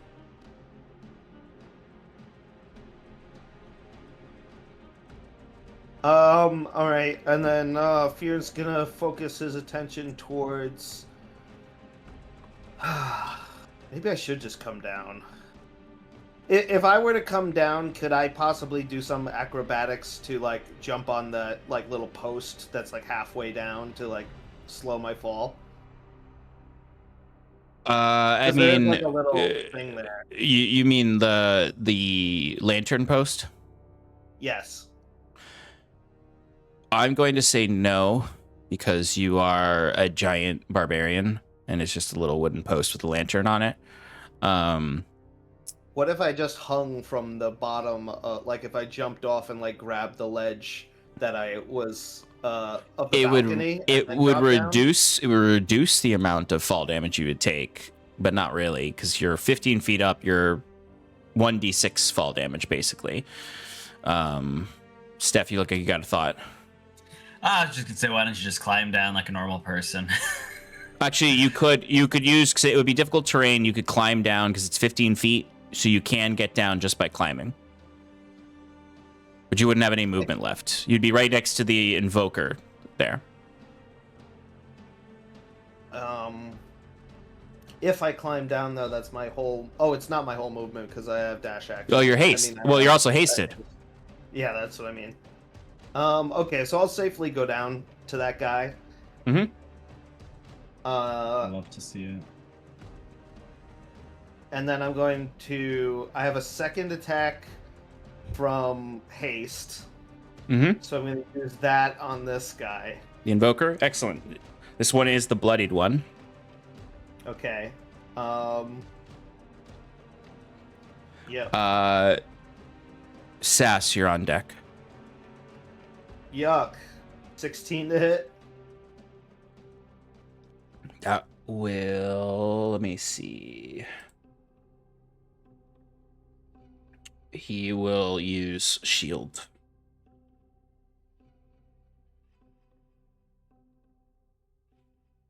I won't hit with shield. Okay.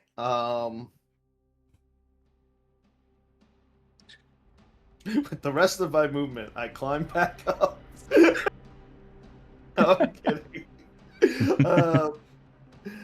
I could action surge and take more attacks, but that probably wouldn't be good because we have difficult. I don't know if the difficult terrain affects me. It probably does. If it says Yeah. it just creates difficult terrain, then it does. Right, so I don't think I would be able to get further than one guy anyway. But if I do action surge, I get 3 more attacks. Or 3 more attacks. If you use action surge, you can use your attacks on this guy, and then the next guy is. You would be able to target a second. You would be able to get an enforcer because you're 15 feet away. It's difficult terrain. Your last 30, you would have 15 feet. All right, let's try that. All right, go for it. So First attack on the invoker. Yep. 23 to hit. That will hit.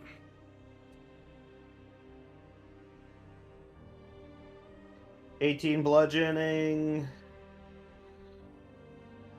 7 cold. Okay.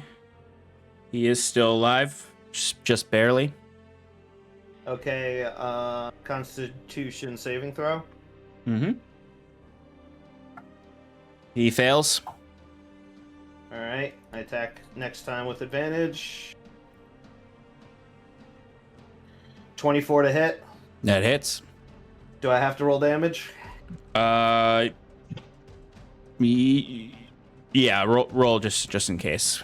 Okay. It would be very unlikely, but just in case. 20 bludgeoning. How do you do this? Fyrn like is basically like quickly climbing down the side of the wall, and then just like immediately like basically coming out of the hailstorm like a wraith in the night, just like appears in front of this guy and just slams into him like quick succession, you know, side strike, and just like smashes against him and knocks him out. Nice. Diving over to the next one, we'll just say it's the one that's not painted because it's harder to see him. Okay. And I have one more attack of the action surge. Mm-hmm. So let's do that. 31 to hit. Yeah, yeah, that hits.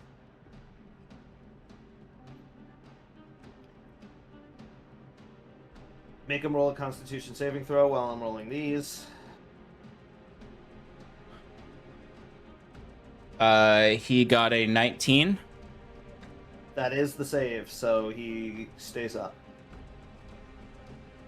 That's going to be 19 bludgeoning, 7 cold.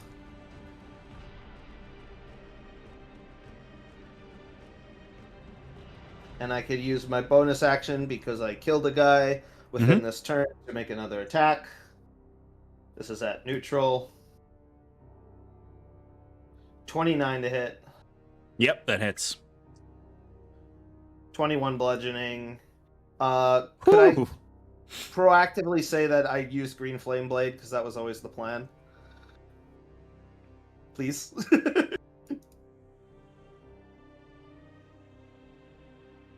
Yes, because you used the Ice Storm came from your Ithildagnir, not a casting. Right. Thank you. So that's gonna be 7 cold damage.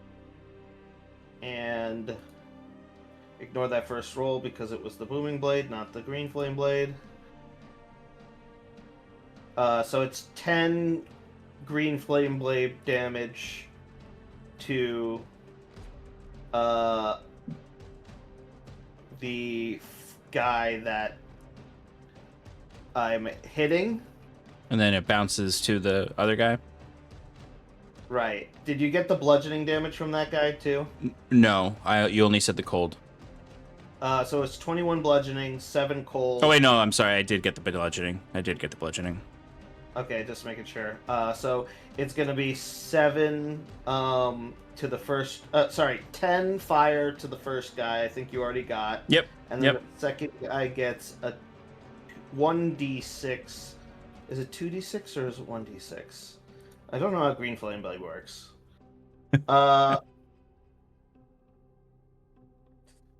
Okay, so I just add my spell casting ability modifier to the second one.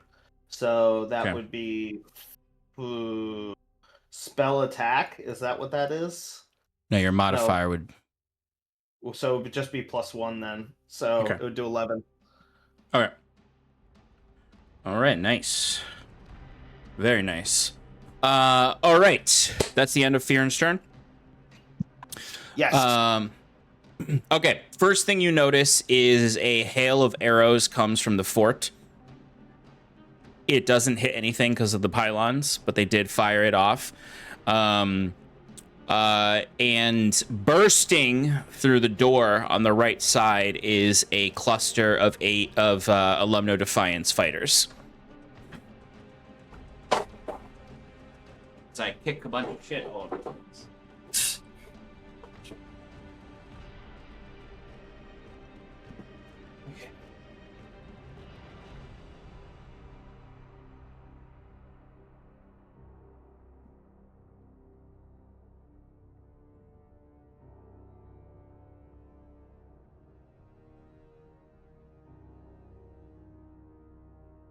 They surround the Violet Knight and attack him.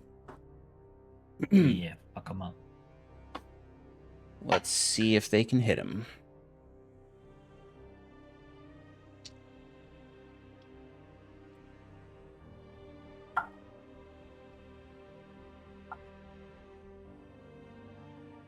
The unfortunate thing is that I'm the one rolling for them, and I'm rolling like shit tonight.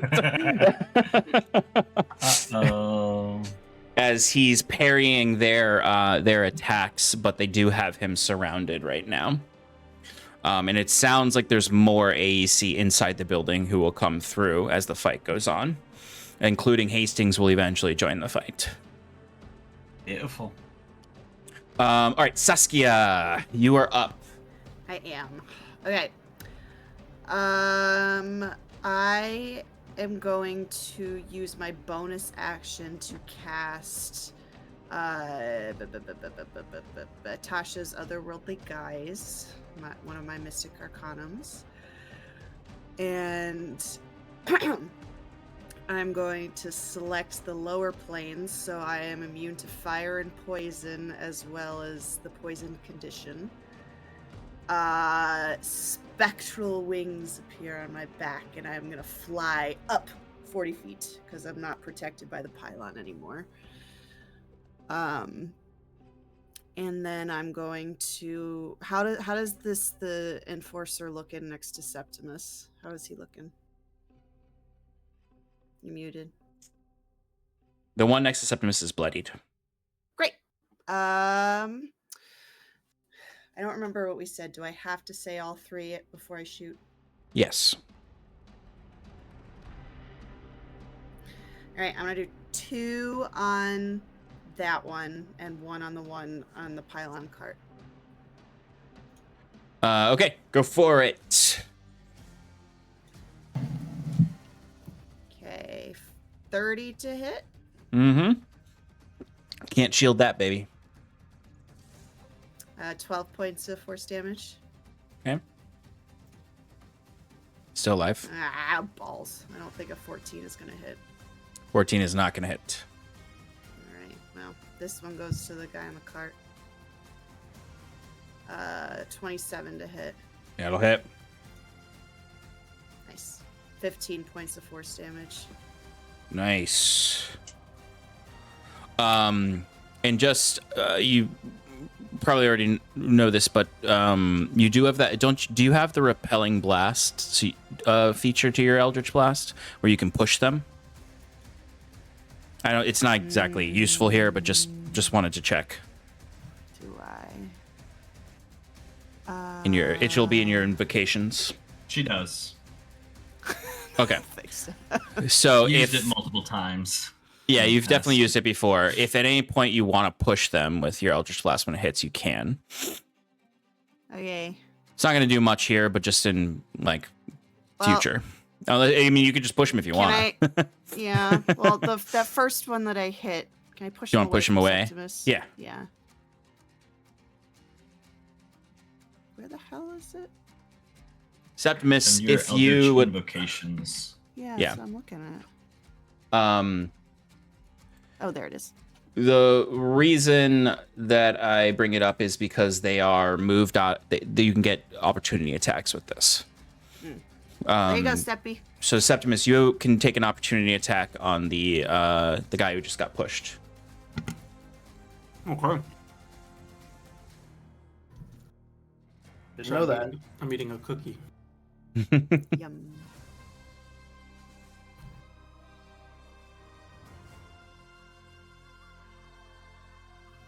$22.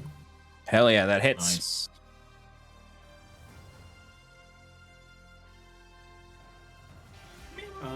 Bam. Oh boy. Come on, For come on. bludgeoning damage. Gain additional slashing and of force damage. Okay.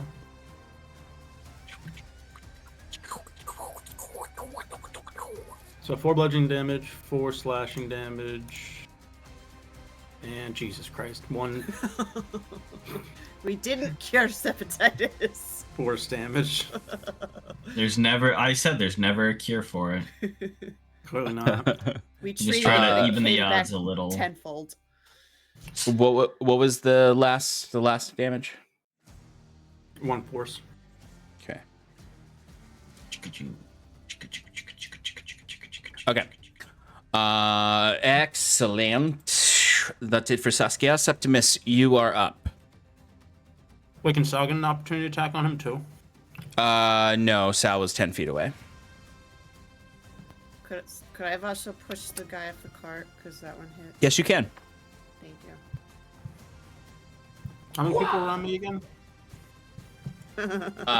There are 3. As you can see on the battle Get map. up there, Septimus.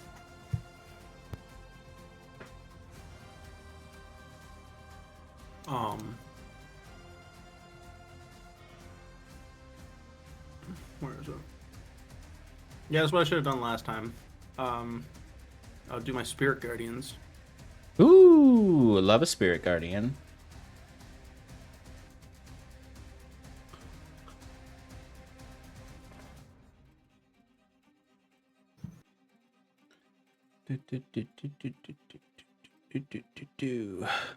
Okay, so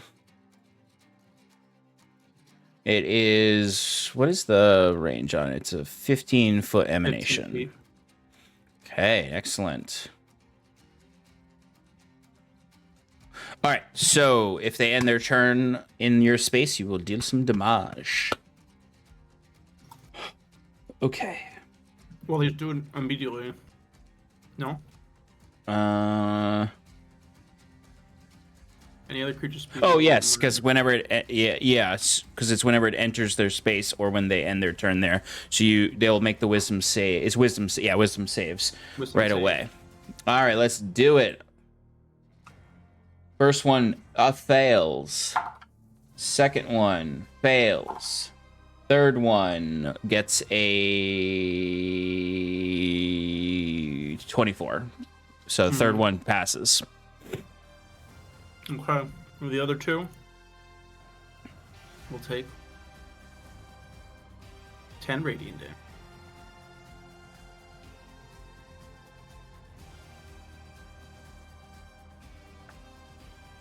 Okay, and one the who other one succeeds takes takes half. Okay. Excellent. Love it. We're starting to pepper these guys down. The one that is, the two that are not painted on the battle map are very, very bloodied.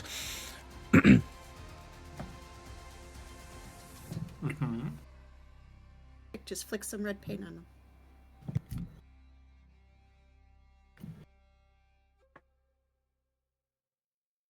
Okay. Just flick some red paint. Anything else, Septimus? This is an action.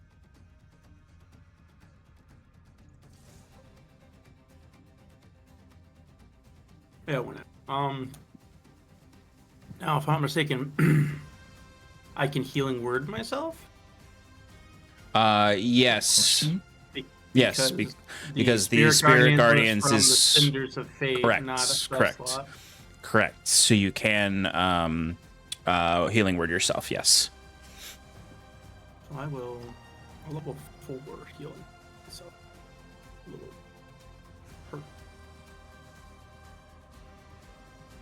And Jacques White, you're on deck after Sal. 8.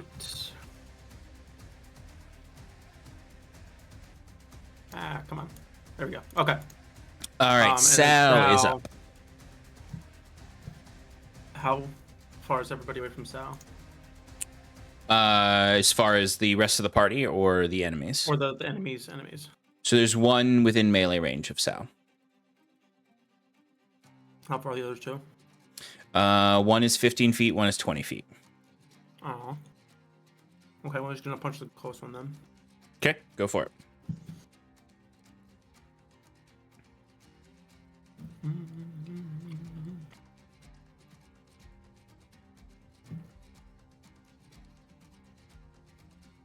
First attack. Ooh, 27. That'll definitely hit. It does.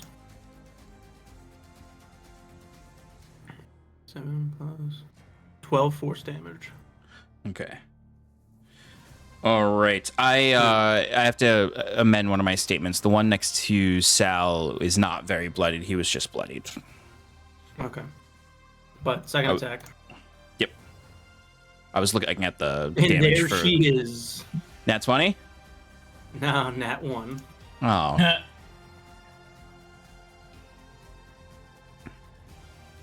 Okay. All right, Jacquette, you are up.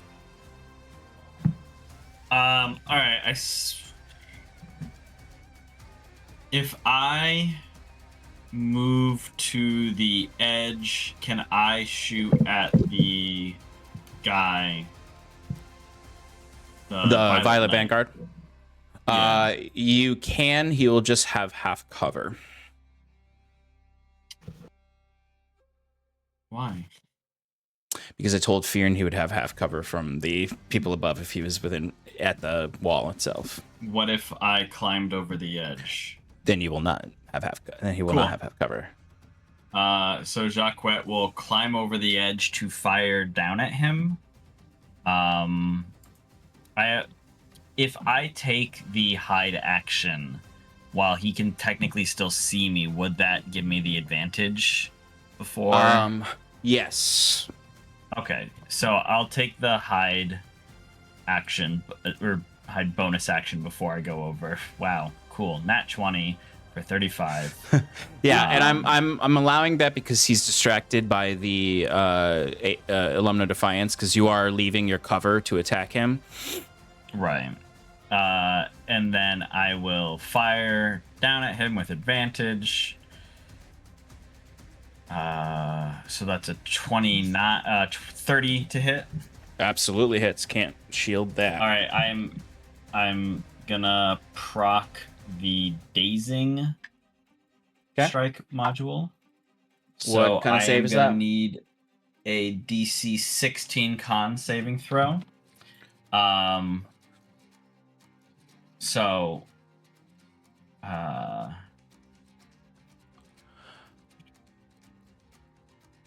Were you at disadvantage because of blur? Oh, yeah, it would be a straight roll. I will re-roll.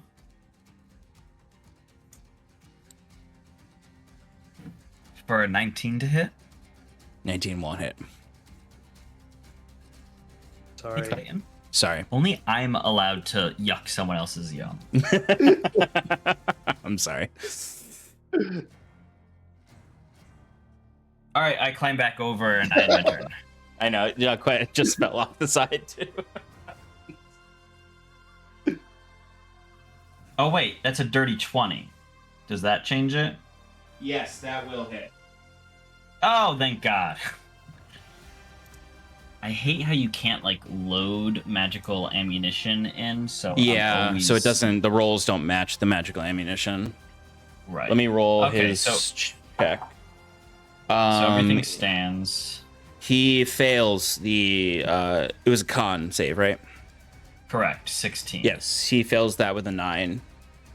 All right, so he's dazed. Let me roll this damage now.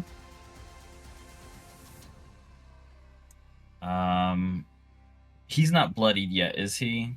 No.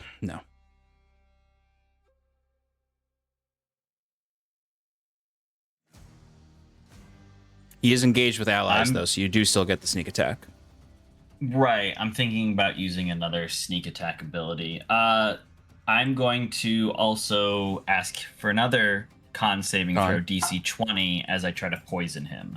He fails that as well. All right, cool. So he's poisoned for a minute and can make the saves at the End of turn. Yes, I assume it's at the end of turn. Oh, I'm sorry. DC's 18. Why did I say 20? Still fails. Okay.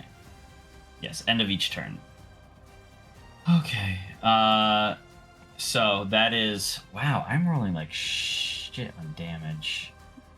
10, 23 magical piercing and 2 lightning.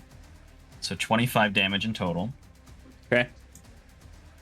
For his con saving throw, which will now be at disadvantage. For concentration, he also has disadvantage. For Because of my Mage Slayer feat that I just took. okay, Ooh, so for nice. concentration on blur, which has to be you had 25 damage, right? Yeah. Yes. So, Yeah, so 20, 12. 12. Yep. Ha! Blur is down, baby. All right. Nice. Wow. That's all from. That's why you use magic ammunition, folks at home, especially at this level. I think I'll Absolutely. be investing in some +2, +3. Yeah. Gotta spend that silver somewhere. All right, so blur is down. Exactly. He's poisoned and he's dazed. Very effective.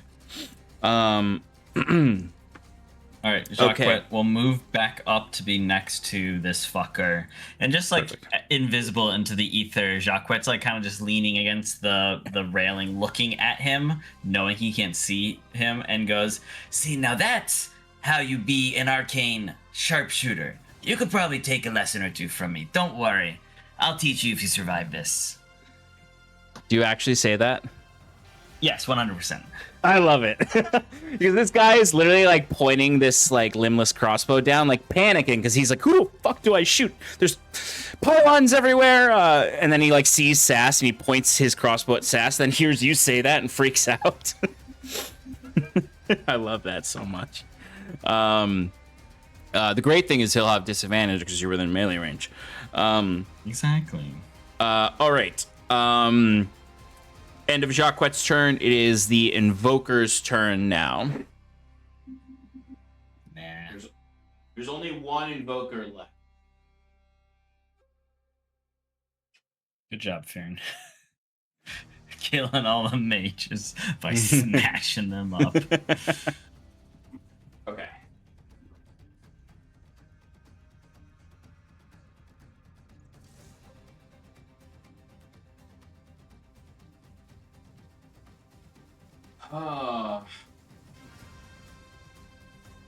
Fireball. You can do it. It'll be fun.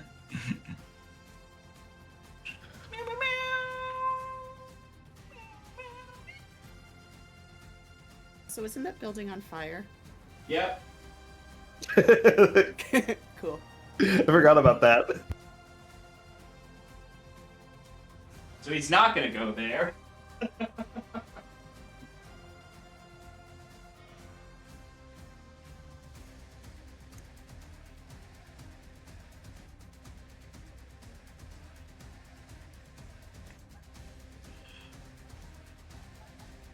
He can't attack Fyrn.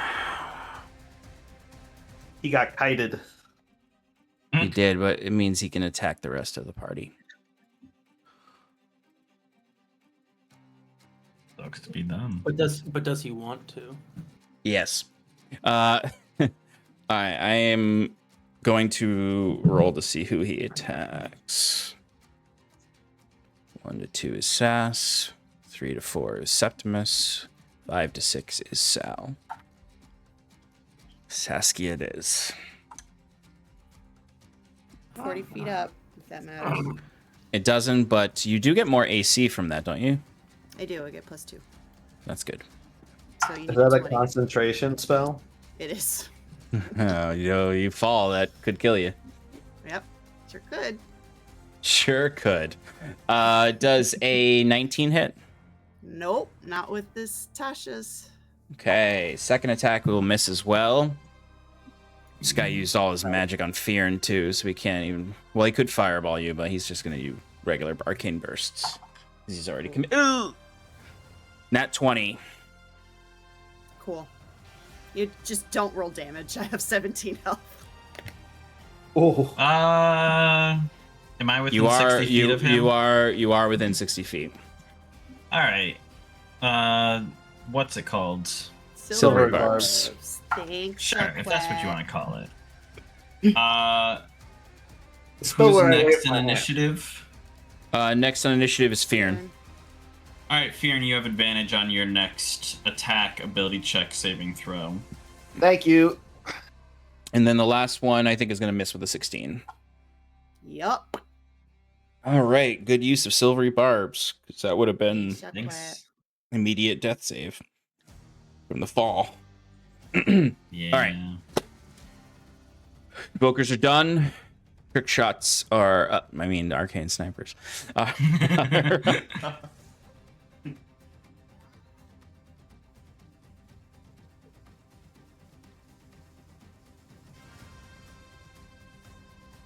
Yeah. All right.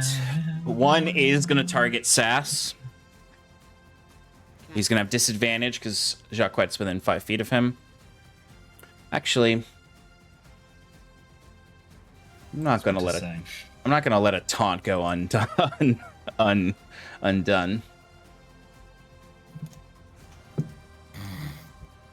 Still has disadvantage, despite his point blank shooting. Jacquette, as you taunt the arcane trick shot, I'm just gonna call them arcane trick shots to fix my problem. He turns and just blasts it, and it just goes right past you, and he got a 9 on it. Just like panicked shot to the ether, and you don't even flinch because it's like you're just that confident. Yeah. All right, the other one is going to target Sass though.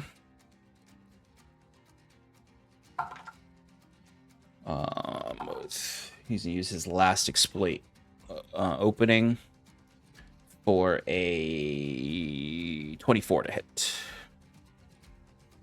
Yeah, that'll hit. All right, that's 8 force damage. Still up. Okay, that is them. It is now the Enforcer's turn. 2 of them are gonna attack Fyrn. Okay. They have disadvantage because of the displacement cloak, or at least until they deal damage. Okay, that's first attack misses. Cool. Second attack misses. Let me use different dice. All right, first one completely misses you. I do imagine some of this is you just like easily with the Ithildagnir just knocking their blows away. Right.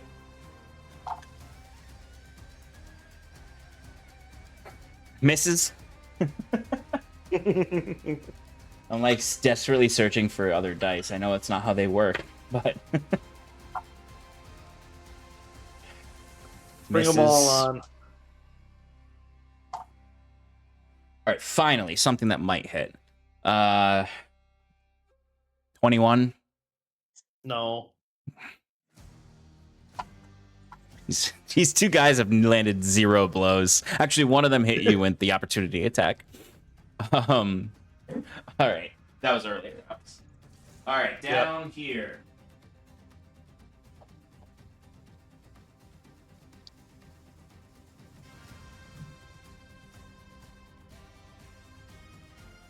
Two of them are going to attack Septimus. One is going to attack Sal. All right, Septimus. No, but if they end their turn, they'll have to do the save. Yeah. 28 to hit in the first one on you, Septimus. Oh my stars.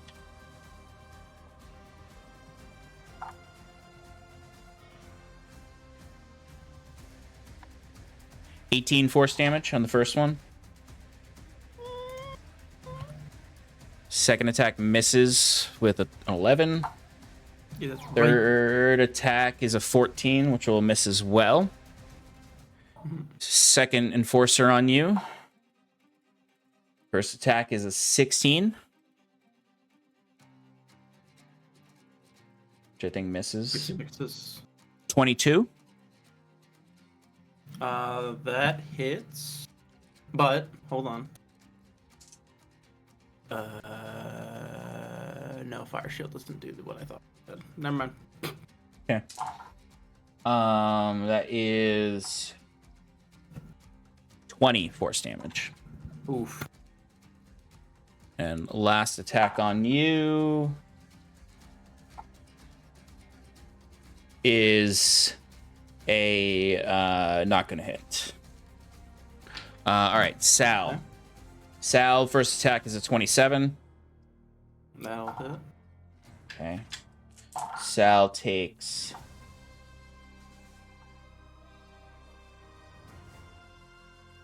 25 force damage. Oof. Second attack on Sal is a dirty 20 to hit. That'll hit.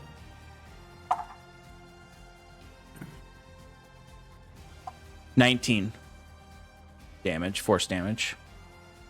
And then last attack on Sal is a natural 20. Oh my god. Damn. Oh You no. don't like mechanical boy.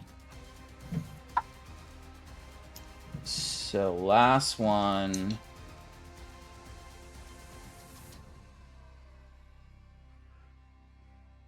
$48 force damage. Go!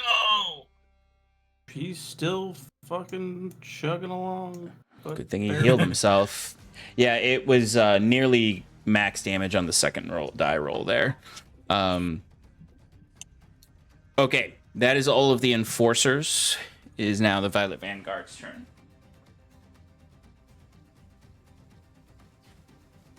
Gonna blow up all our friends so you could turn them into robots.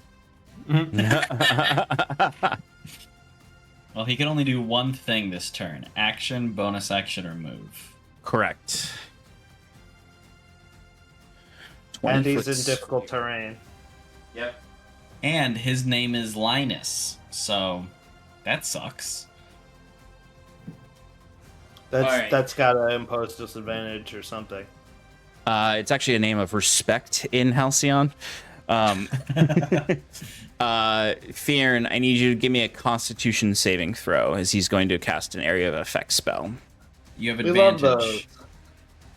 I do. If you want it, technically. I think you can choose when to use the advantage from Silvery Barbs. I think I'd like it. Alright, then yeah, go ahead and use it. I'm gonna tell you how to live your life. I got 29, Sean. That passes, so you're going to take half damage, and you're not sucked into this gravity sinkhole.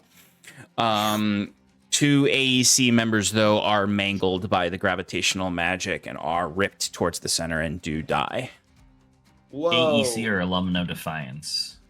Sorry, Alumno Defiance. Oh, I thought he just No. murdered his friend. I saved those people. Well, you have two more to save. Not if they get sucked into a wormhole. No. They just get crushed by the gravity. Oh. Fyrn, you're going to take half damage. It's 5d10. Oh. Brown, brown, brown. Wop, wop, wop, wop.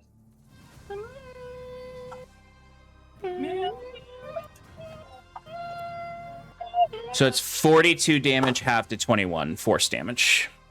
Okie dokie. Ay, ay, ay, ay, ay. Hey, pet him. He's bloodied. Ay. Okay. That is all he can do, because he can't do anything else. He can only do his action. Fyrn, you are up. Hooray! Okay, let's kill some guys. Mm. Yeah, I'm Fyrn. That was really good. That was You're really not good. wrong. Sorry. 19 to hit the same guy I've been hitting this whole time. Sean? What? Sorry. 19 to hit on the gray Are guy. you attacking the gray guy? Gray guy. Gray guy. Okay. What was the attack roll? Sorry. 19 to hit. That'll hit. Cool. 18 bludgeoning damage. Or, maybe I'll re-roll. Yeah, I think I'm gonna re-roll that. Ignore the 18 bludgeoning damage. Okay. 22 bludgeoning damage. How do you want to do this? Oh, wait, sorry. That was a reroll. Never mind. It's 22 and 11, so 33 total. 33 total? How do you want to do this? Fyrn's going to, after, those quick successions of, dodging all of his moves, he just looks at him with, Fyrn's got his plate armor on, so you can't really see his face, but he kind of just, scoffs at him, and, his body language seems like Fyrn's not taking this very seriously against these guys. Yeah. And then when that giant wormhole starts blasting out, and it hits the back of Fyrn, he just takes this guy and throws him into his ally's wormhole or gravitational pull, and he just gets crushed by his ally's own effect. Excellent. I love that. All right, Fyrn, you have one more normal attack, you have your bonus action attack, and you have your haste attack. I think I only did one attack there. I didn't miss. No, you're correct. You did. So I'm sorry. I take that back. You have more attacks than I said. You have you still have 4 attacks, not 3. Regular attack on this guy, no advantage. Mm-hmm. Okay. Nat 20. Ooh, nice. Ignore the first roll. Ignored.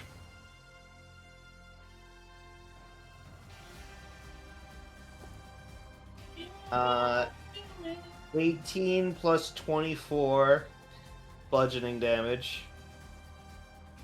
which is 42. Yep. So that's 42 bludgeoning and 3 plus 12, 15 cold. Okay. So is He's he down? bloodied. No, he's bloody. This guy has taken the least amount of damage of all of the enforcers. Constitution saving throw or knock prone. He passes with a 20. Yep. Rolling straight again. Mm-hmm. 29 to hit. Yep.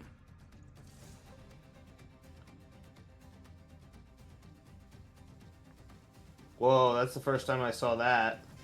What the heck's going on?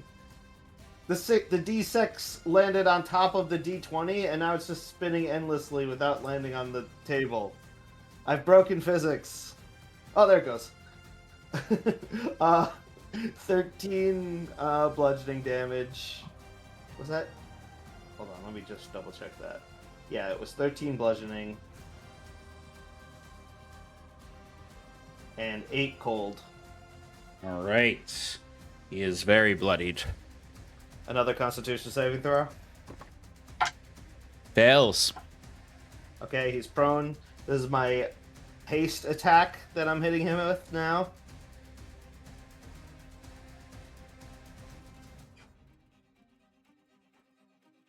Not 20 there again. you go. Holy shit, buddy. Yeah, we're rolling hot now. Yep. Ignore the first roll. 20 bludgeoning damage plus 24 is 44 bludgeoning damage. Let me know if I have to keep doing math. Give me 1 second. You do.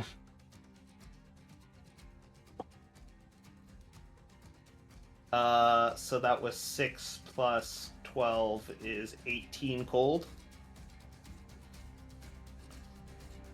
Oh, yeah, because you're even more, because that was just... Okay. How do you want to do this?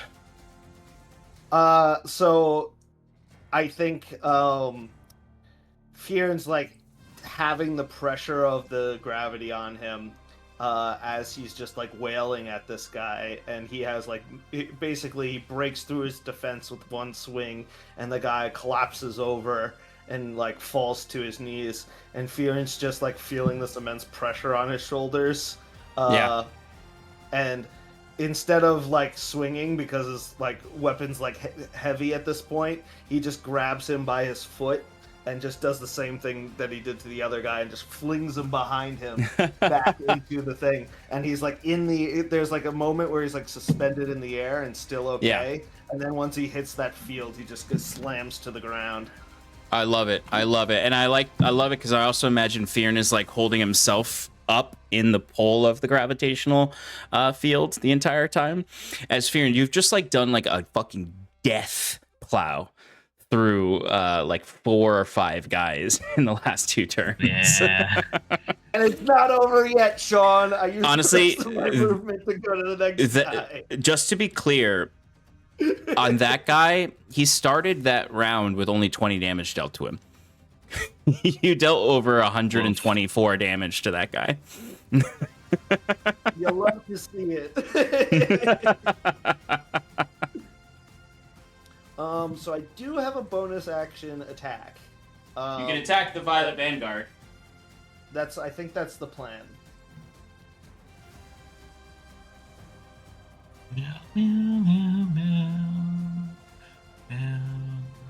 So he doesn't have blur, so I don't have disadvantage. Mm-hmm. But he could It's true. possibly use a shield here. Yes. 26 to hit. That's going to hit, regardless of shield. Can you shield? But he didn't use it. Well, yeah, of course he's not going to. Yeah, fair enough. 18 bludgeoning. And 5 cold.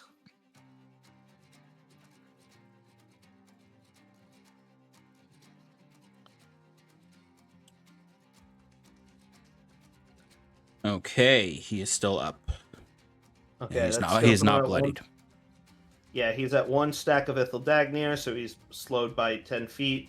Mhm. I am not going to use the prone thing. I'm Okay. going to use the tap thing. So he has Okay. disadvantage on his next attack. Okay. Perfect. All right. Anything else, Fyrn? I think that's everything you can do. Yeah, Fyrn's more than happy to, call it there. Okay.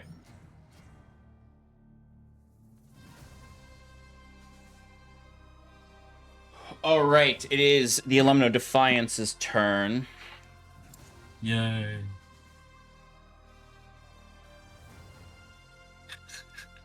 Duckweed, are you going to convert that guy up there?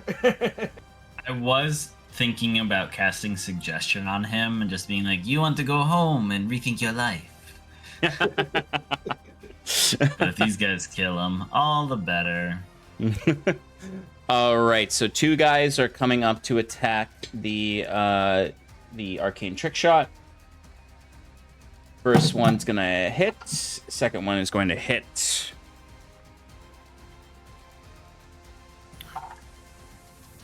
Okay, so he is going to take 16 damage. He is bloodied. One is going to attack the Violet Vanguard,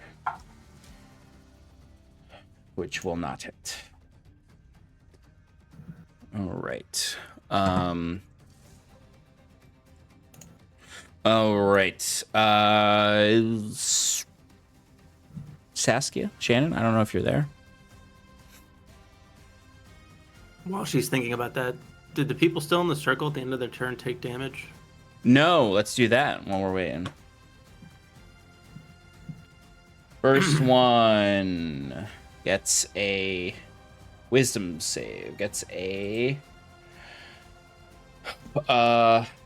22. Second one gets a dirty 20. Third one gets a nat 1. All right, 2 take half, 1 takes full.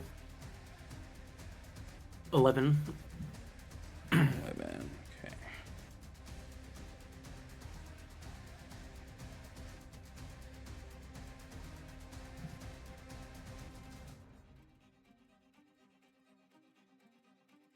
Um, 11. How do you want to do this? You do kill one of them. Yes. Nice. So those like red, purplish, blue cinders that are rotating around Septimus they cling to his body and just erupt him in flame as his ashes meld into some of the cinders and join around him. Oh, I love it.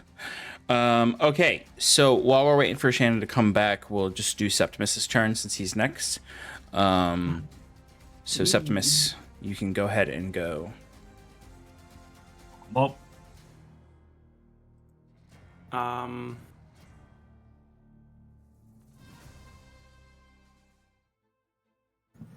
There's two around me. Yes, there's one Actually, right next to. I'm not going. I'm gonna cast heal on myself. Okay. That's just a straight 70 hit points back. Ooh, nice. As positive energy washes through me. It also ends blindness, deafen, and poison conditions, but I didn't have any. All right. Anything with your bonus action or your movement? Bonus action. No. Okay.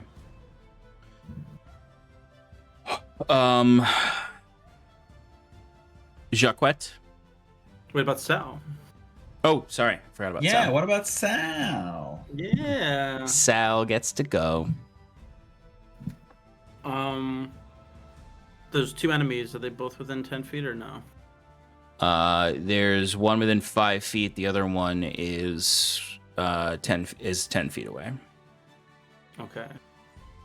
He's gonna stomp. Ooh, nice. What is that? An attack roll or saving throw? Stomps the ground. Each creature within 10 feet must succeed on a DC 10 plus. I have to. That will affect you too. Oh, okay, then I will not do that. Okay.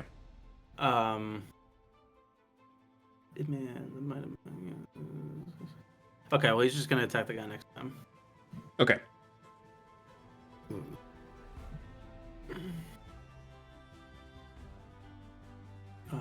the hell am I doing? +8. Ooh, 23. That'll hit. So 2d6. It's fine.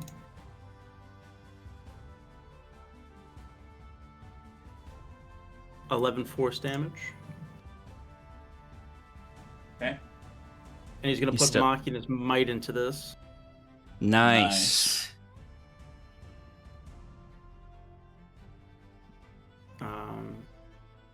So 3d8 force damage. 10 force damage.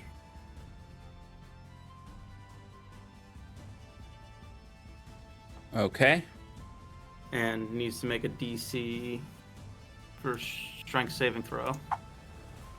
It's definitely gonna fail. And he gets knocked back 15 feet. Nice.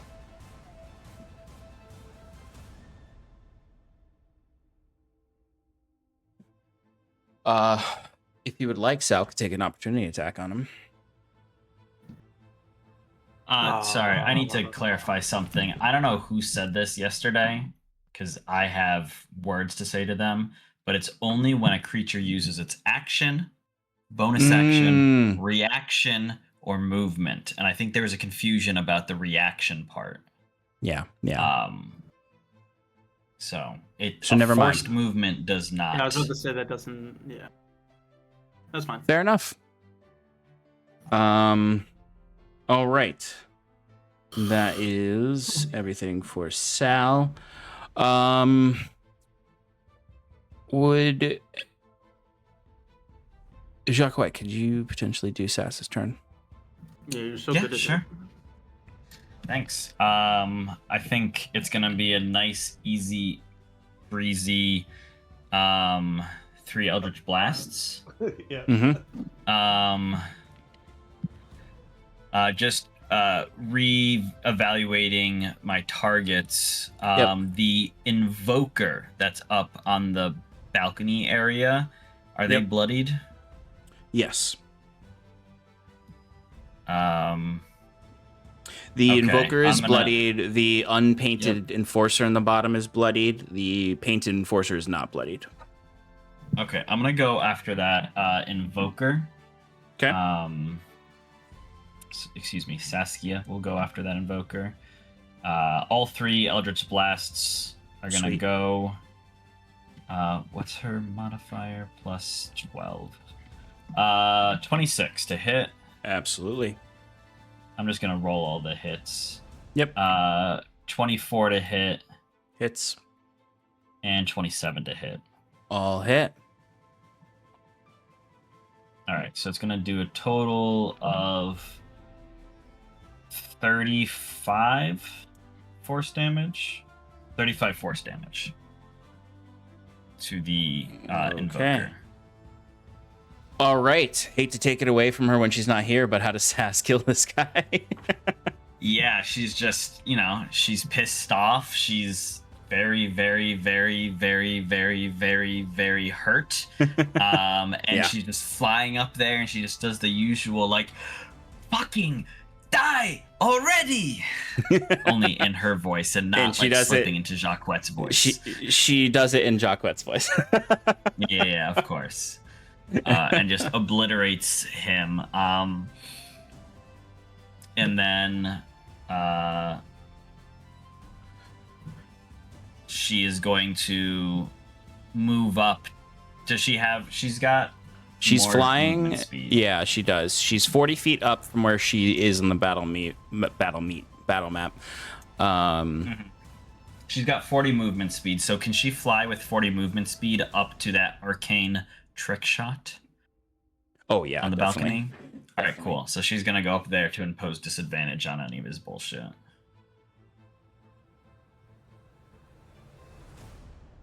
Excellent. Shannon, Oh, you Yeah. just missed your turn. Okay. Jacquette took it. Okay. You killed a guy. Great. That's great. Sorry, my child was freaking out. I assumed. Broke down. So you killed the Invoker Great. Which one? and the one that was on the rooftop, the original one that was chasing you. Okay, And you have flown within melee range of the arcane trick shot to impose disadvantage on him. great. So is that me on the roof over there? yeah, you're on the roof over there. If you don't want to do that, Cool. feel No, free. Yeah, to if you want to do a fine. different movement, No, it's it's okay. Now it's fine. All right. Well, it is the Invoker's turn, but they are all dead.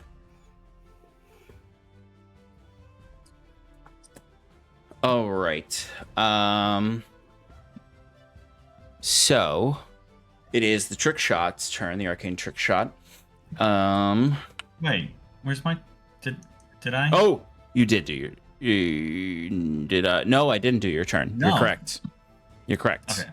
Jacquette, you were up. Sorry, I should have. Yeah, I should have made you go. It's okay. I thought that's what you were gonna say when you said Jacquette. No, my brain broke. I forgot. I thought I had already asked you to go. Oh. All right. Jacquette's gonna do the exact same thing. Bonus action hide from the man below. Yep, 28. that hits.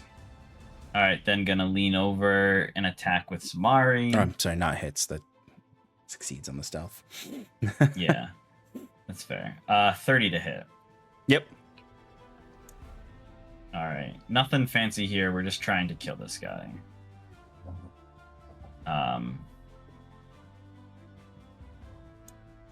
So that is going to be a total of 11, 36 piercing damage. Jesus. Okay. Nice. Is he bloody? He is bloodied. He is bloodied. Oh, okay. Cool.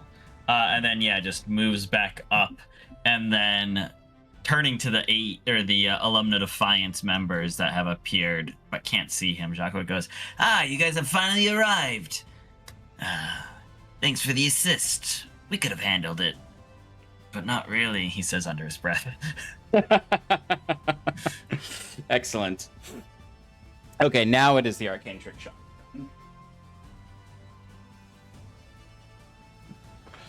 they are out of exploit openings.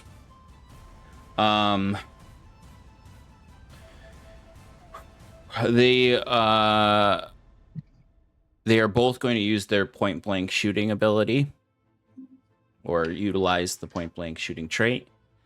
One to attack the AEC, or the Element of Defiance.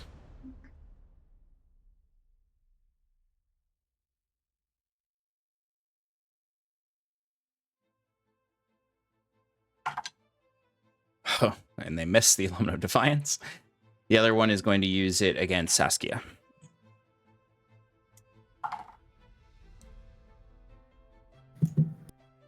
Natural 20.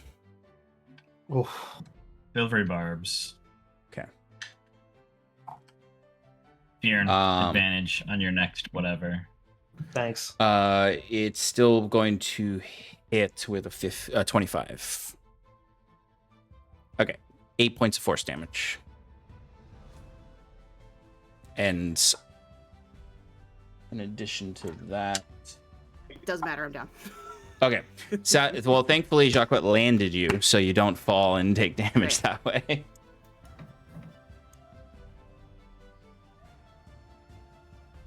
Okay. As he just unleashes basically a buckshot of arcane bolts at you.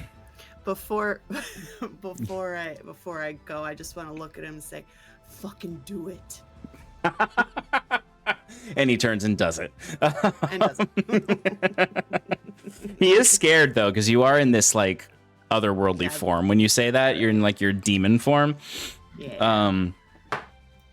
Okay.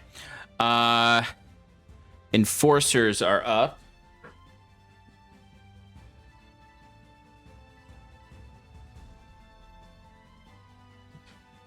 One is gonna rush Sal, one is gonna stay where he is and attack Septimus. Actually, they are both gonna hold their actions Oh. to attack them as they look to their commanding officer.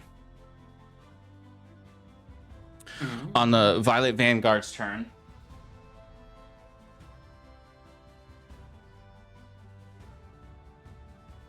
he is going to use his last Misty Step to move away from Fyrn and them.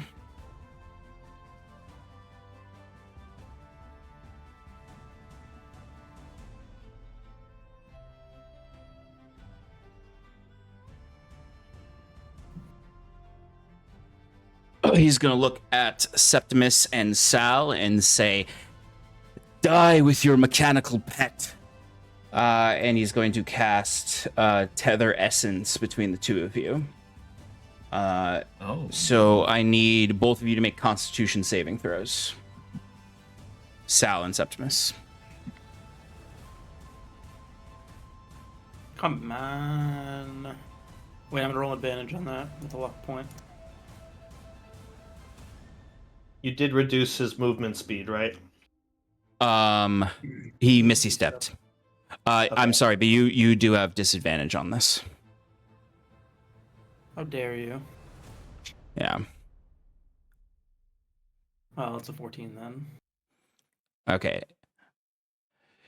The nice thing is if one of you succeeds, you both succeed. Hold on. Okay.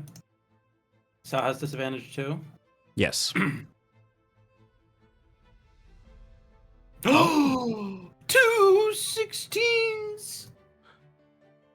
So What's that's his plus 8. modifier? Plus 8. Oh, 24. Fuck. This Violet Knight must be the worst one in the entire academy. Oh, he wasted his one-time use of this 7th level spell to prevent you from being tethered.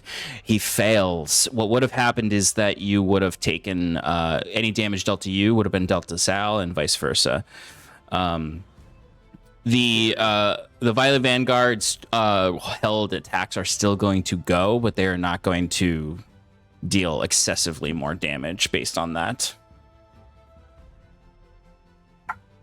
All right, first attack against you, Septimus, is a 15. Misses. Then a 15. Misses. And then a 16. Misses. Maybe it wouldn't have mattered. And then weird. against Sal, it's a 24. That will hit. I seem to only be able to hit Sal Yeah. and Sass.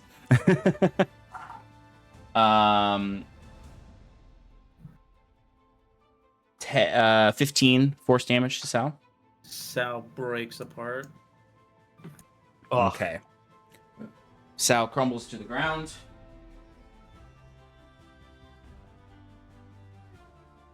Septimus, I love you. And since Say I since- go.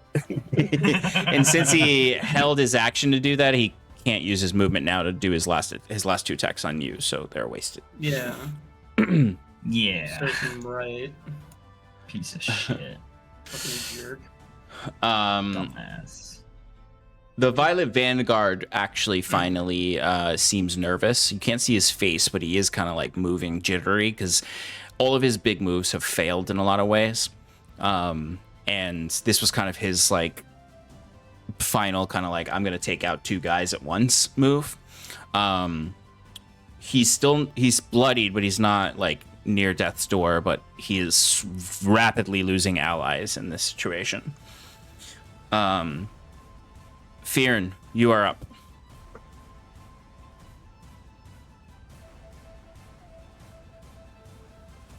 Sorry, I was muted. I run over to him and I do a bonk. Yep. I Can might I get argue in you should front do a of him? few. Like, Sean, could I get in front of him so like he's like I'm in between him and Septimus? Let me see if you have enough. I have Don't you have double like movement. 60 feet Yeah. of movement. Oh, sorry, I forgot you're hasted. I haven't been able to get rid of that. I miss every attack against you. Yes, you can get in front of him. Doing great, Sean. First attack is a 22 to hit. He'll use shield. Okay. Second attack then. 22 to hit. Does not hit. Third attack, Oof. 13 to hit. Does not hit. Fourth attack, another 13 to Oh hit. my god. Okay. 2 nat 1s in a row. That's rough. Mer. Okay. It does mean he loses the charge of Ithildagnir Frost. Yes, but I will be able to use a bonus action because I'm not using it to Switching. attack. I'll Mhm. use it for a second win because why not? There you go. There you go. Okay. All right. So the Illumina Defiance are now going to go. So they're going to attack our Arcane Trick Shot up top. Only yes, one of right. them will hit and deal 11 damage. Still up, but close to death. The other two on the ground are actually going to move forward and fire at range at the one near Sass. They are unfortunately though going to miss. Actually, I need to double check that. Yes, they will miss.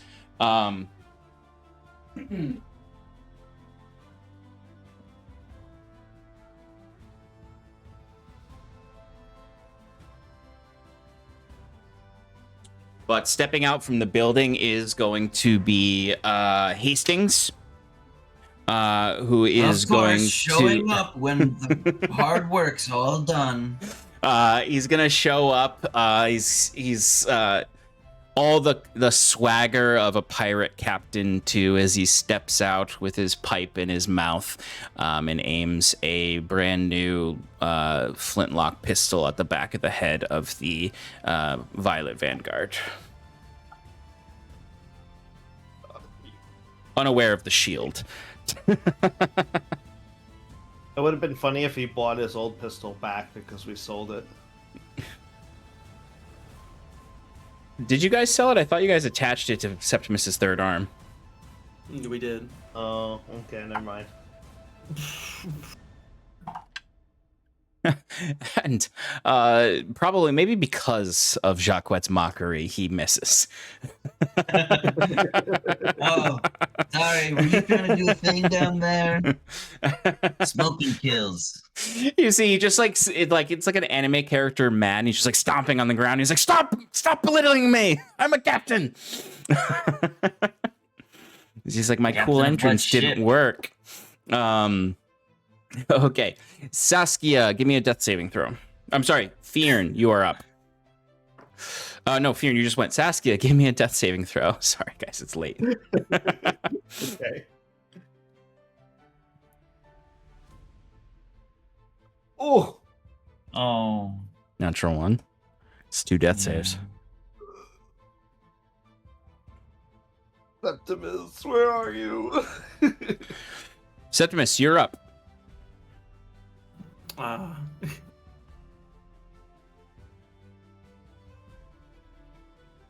Healing word says. How far is she? She is 50 feet away from you.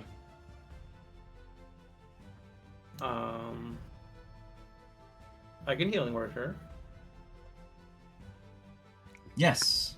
Yeah, it's got a 60-foot range.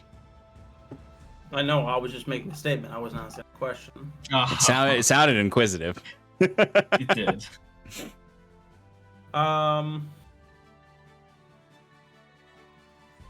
Actually, for YOLO, casting heal at 8th level, you're back up with 80 hit points.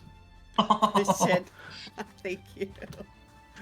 Nice. Guys, we might fight more today. There's still the front gates and the Admiralty Court. I get it. fucking useless. But remember, don't burn it all. Well, Sass, you'll get all your spell slots back on a short Yeah, rest. because we're That's true. Septimus won't. That's okay. Fyrn won't. Sal's dead, so no Sal. Mm-hmm. He'll remember this, that you revived Sass, not him. You healed Sass. He was down. He wouldn't even know. I know. Jacquette, you are up. Okay. I don't know. If it's not broke, don't fix it. Hide, bonus action. For 32. And then he's gonna like gently like push aside the arcane trick shot. And Yeah. He's like, "You're in my way. Move." It's almost and like then you use his shoulder to aim Samari. Yeah. No, hold still. Stop breathing. Jeez, no wonder you suck so bad. No trigger discipline. And he's gonna fire, and I keep forgetting to do this. I'm calling it before the dazing strike.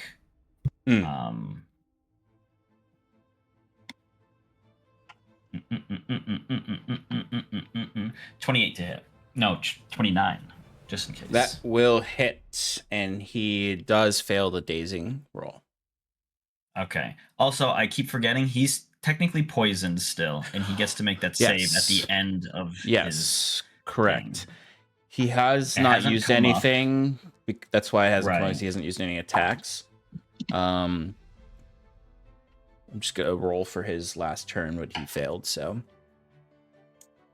All right. So, we're looking at... Wow, another 36 magical piercing and 3 lightning. ooh, he is looking rough. Good. As is my supply of magical ammunition. But yeah, that ends Jacquette's turn. Okay. It is the trick shot's turn.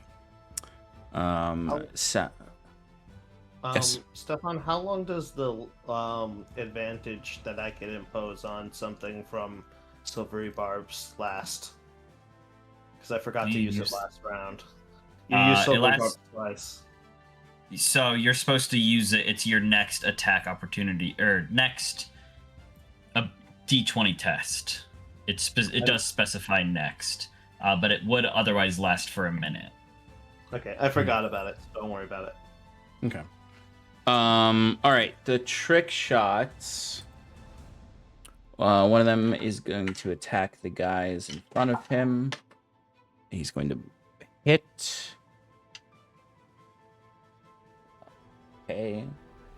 And then the other one is going to attack. It's going to be a disadvantage, but he's going to attack Saskia. It's cocked. 16 hit. All right, Sass. Imagine you just kind of like roll to the side as the bolt hits the building and shoots a hole through the ceiling, the rooftop. Yep. All right. AC is going to attack Septimus. Wow, nat 1. Yeah. All right, 24 to hit. Boo. 19 force damage. 23 to hit. That'll hit. Okay. 17 force damage. Next one is 27 to hit.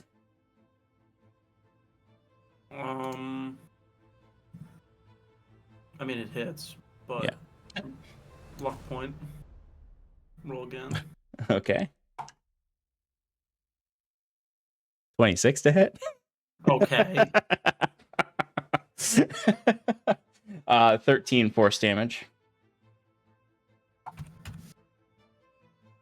And then a 23 to hit. Yeah. 19 force damage. Transferred he's transferred his rage against the machine against you, which is still the machine. All right, Violet Vanguard is up, and he is very irritated. He's going to use his final once a day spell on Fyrn. Fyrn, give me a wisdom saving throw. Guys, it was nice knowing you. It was 13. 13. Okay, that is a fail. As he frustratedly traces a sigil in the air and then blasts it through, and you can see there's actually fiendish runes to this one. And you are it shatters the barriers between reality and the plane for you, as he is casting reality break on you, thrusting you into turmoil and madness. Roll me a d10 to determine the effect. Okay. That's a good one. I got 6. 6. Wormhole. You Doesn't that happen are at the start of his turn. you're correct, it does.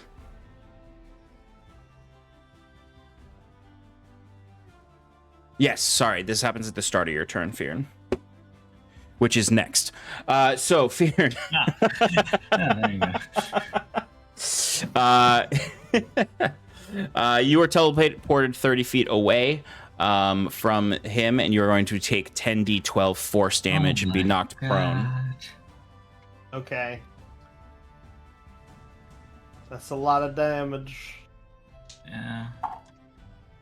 But I'm pretty tanky. Hey, you're a big boy.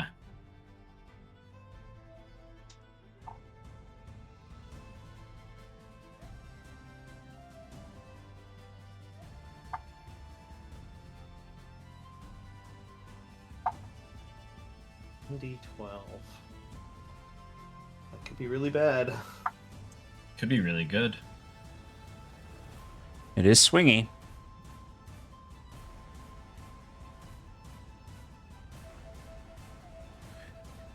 You take 68 force damage. Oh. I'm good. I mean, no, but I'm still up.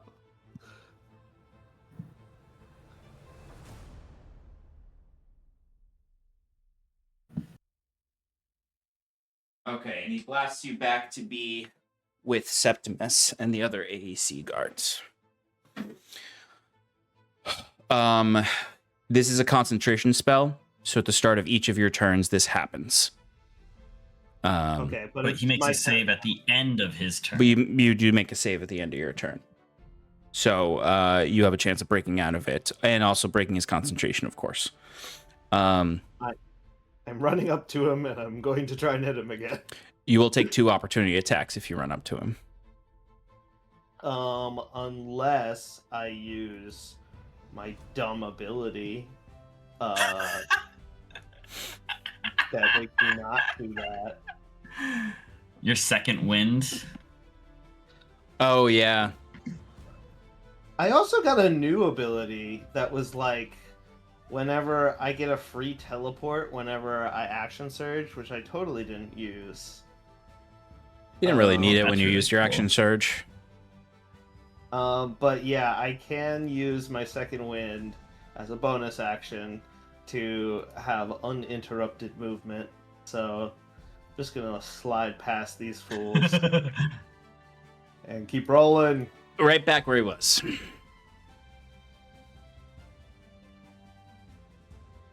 There's a 22 hit, Sean. Remember the 22? Yeah, he's going to use his last shield.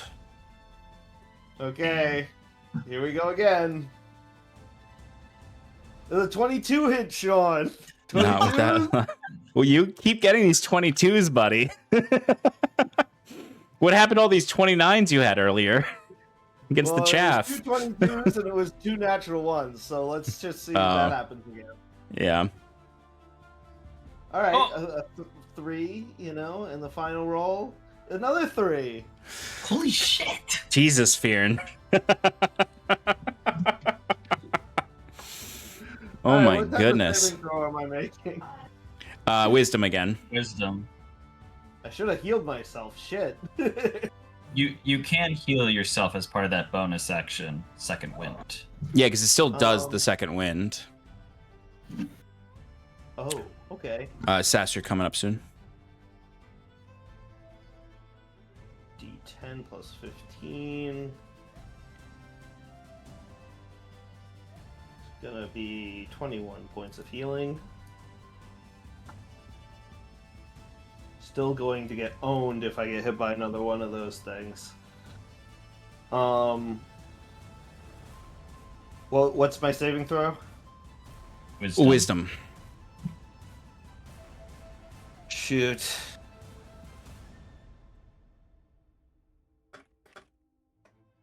Do I want to use the Indomitable? I think I kind of have to, even though I really don't want to. I'm hoping somebody else will break concentration. There's a pretty good chance I'll break concentration. You got Sass Statistically. and basically everybody's going to get a chance to go. I mean, Septimus is probably going to deal with the guys around him, but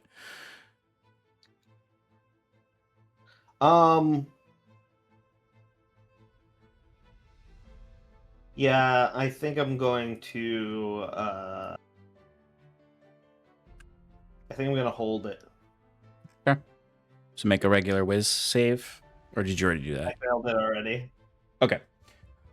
All right, your allies are going to attack the trick shots. 2 guys on the rooftop. First one is gonna miss. Second one, oh Jesus, gonna miss. The Hastings is gonna say fuck the Vanguard and attack with his gun to the one attacking Sass because he thinks he'll have a better chance of hitting. Which he will.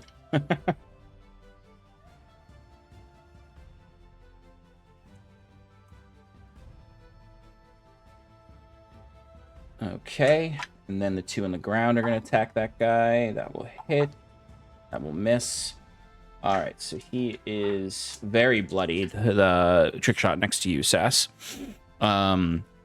Sass, you are up. All right, I'm going to I'm gonna risk the opportunity attack and like kick myself backwards so Sure, I sure. can not have disadvantage on Eldritch Blast. Well, the nice thing is he'll have disadvantage on the opportunity attack because it's a ranged attack. And I do not believe a 13 will hit. It will not. All right. So you kick yourself off, and then do you fly into the air? Yep. You I lost. think that ended. Yeah. Oh, it did. You're right. So you can just, yeah, you can, I just that is kicked all on the flat, floor so you can and run. Scooted. All right. How far do you want to move? Just to the back of the back corner. Of the like, wooden part? Yeah. Okay. And probably half. That's probably all I can go anyway because I have to stand up. Yeah, yeah. You have All right. 5 feet left, technically. You said this guy's very bloodied. Oh, yeah. Can I see? Yeah, I can see the Violet Vanguard, right? From Mhm. where I am? Yep. All right, I'm gonna do 1 on Sharpshooter, hope it hits, and 2 on Violet Vanguard. Okay. There we go. 29 to hit. Yeah, that'll hit.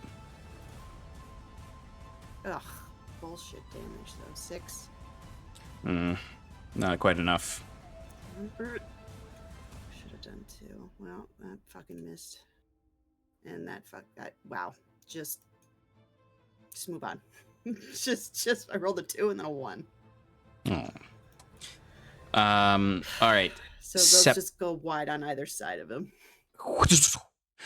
Septimus, you are up. You have 2 AAC enforcers next to you, and then there's the Violet Vanguard next to Fyrn. They take their damage from Spirit Guardians. I I don't think they did. don't think When we they did that. attacked me last. Yeah, let's do that real quick. First one, it's a wisdom, right? Dirty 20, and then a 10. So 1 passes, 1 fails.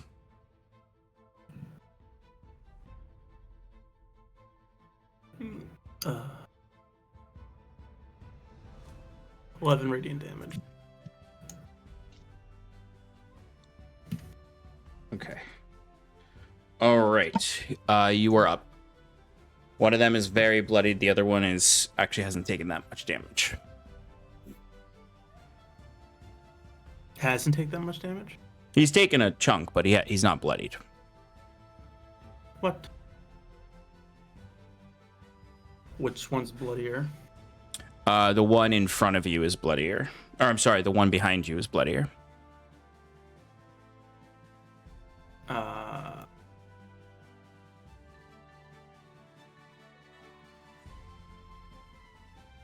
Sacred Flame him. Okay. Yeah. What is that? A wisdom or Dex. dexterity? Dex. Okay, dex. That is a 17. Does not make it. Okay. 18 radiant damage. How do you want to do this? Similar to the Spirit Guardians, where I just shoot a flame from my hand, and he just turns to ash and cinders. Excellent. Oof, another body destroyed. Another addition to my collection. All right, excellent. Anything else, Septimus? Healing word myself. Okay. So, All right, Jacquette, you are up. All right. no, If I was any gonna punch broke- somebody first off. Who's gonna punch? dead. Sal's dead, man. Oh shit, you're right. I like how you now just healing worded yourself and you did not get Sal up. Well, if I go, I'm looking fucking rough.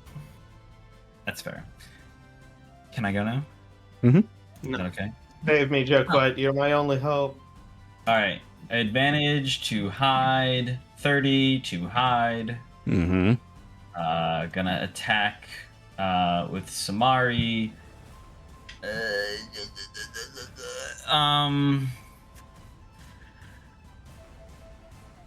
I am going to do Crushing Strike on him. Okay.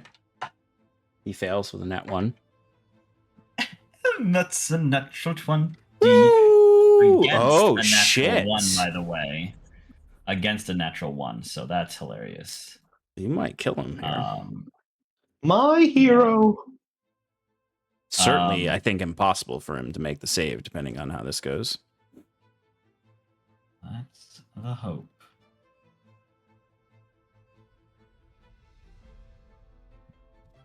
Where's my...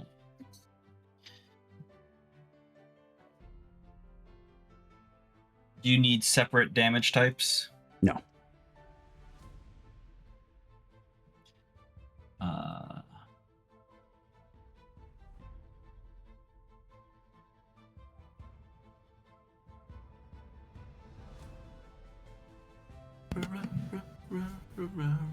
So that is 79 points of damage.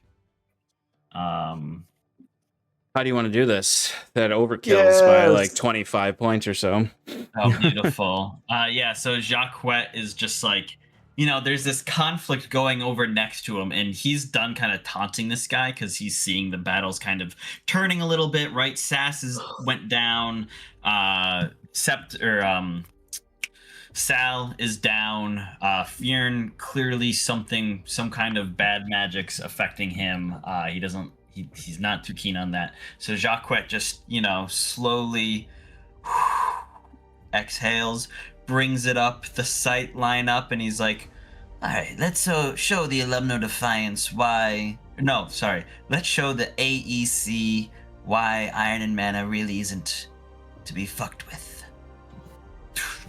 It just fires it, and the camera, tracks it. It's that classic, what was that sniper game? Sniper Elite. 3D, yeah, Sniper Elite thing, where it just goes through the back of this guy's head, and you see the skull shatter out as he just falls onto Fyrn and then collapses in Fyrn's arms.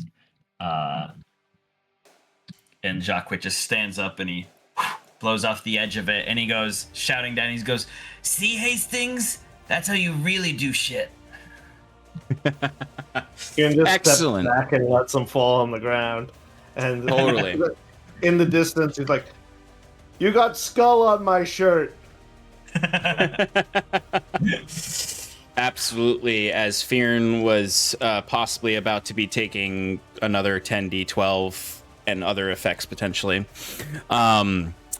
The bolt flies through, and it flings into the back of the skull of this Violet Vanguard, and the head of the bolt pierces through the mask of the helm and shatters it. So Fyrn, you can actually see the face of the AEC guard in there as the light leaves his eyes and he collapses into you. Upon the death of the Violet Vanguard, the remaining AEC agents, which is really only 3 of them, drop their weapons. And that is where we're going to end tonight.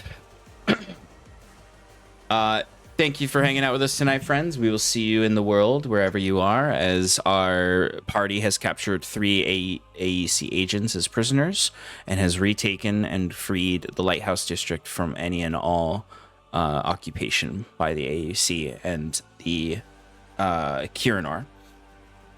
But thank you. Bye-bye. You're welcome. Night.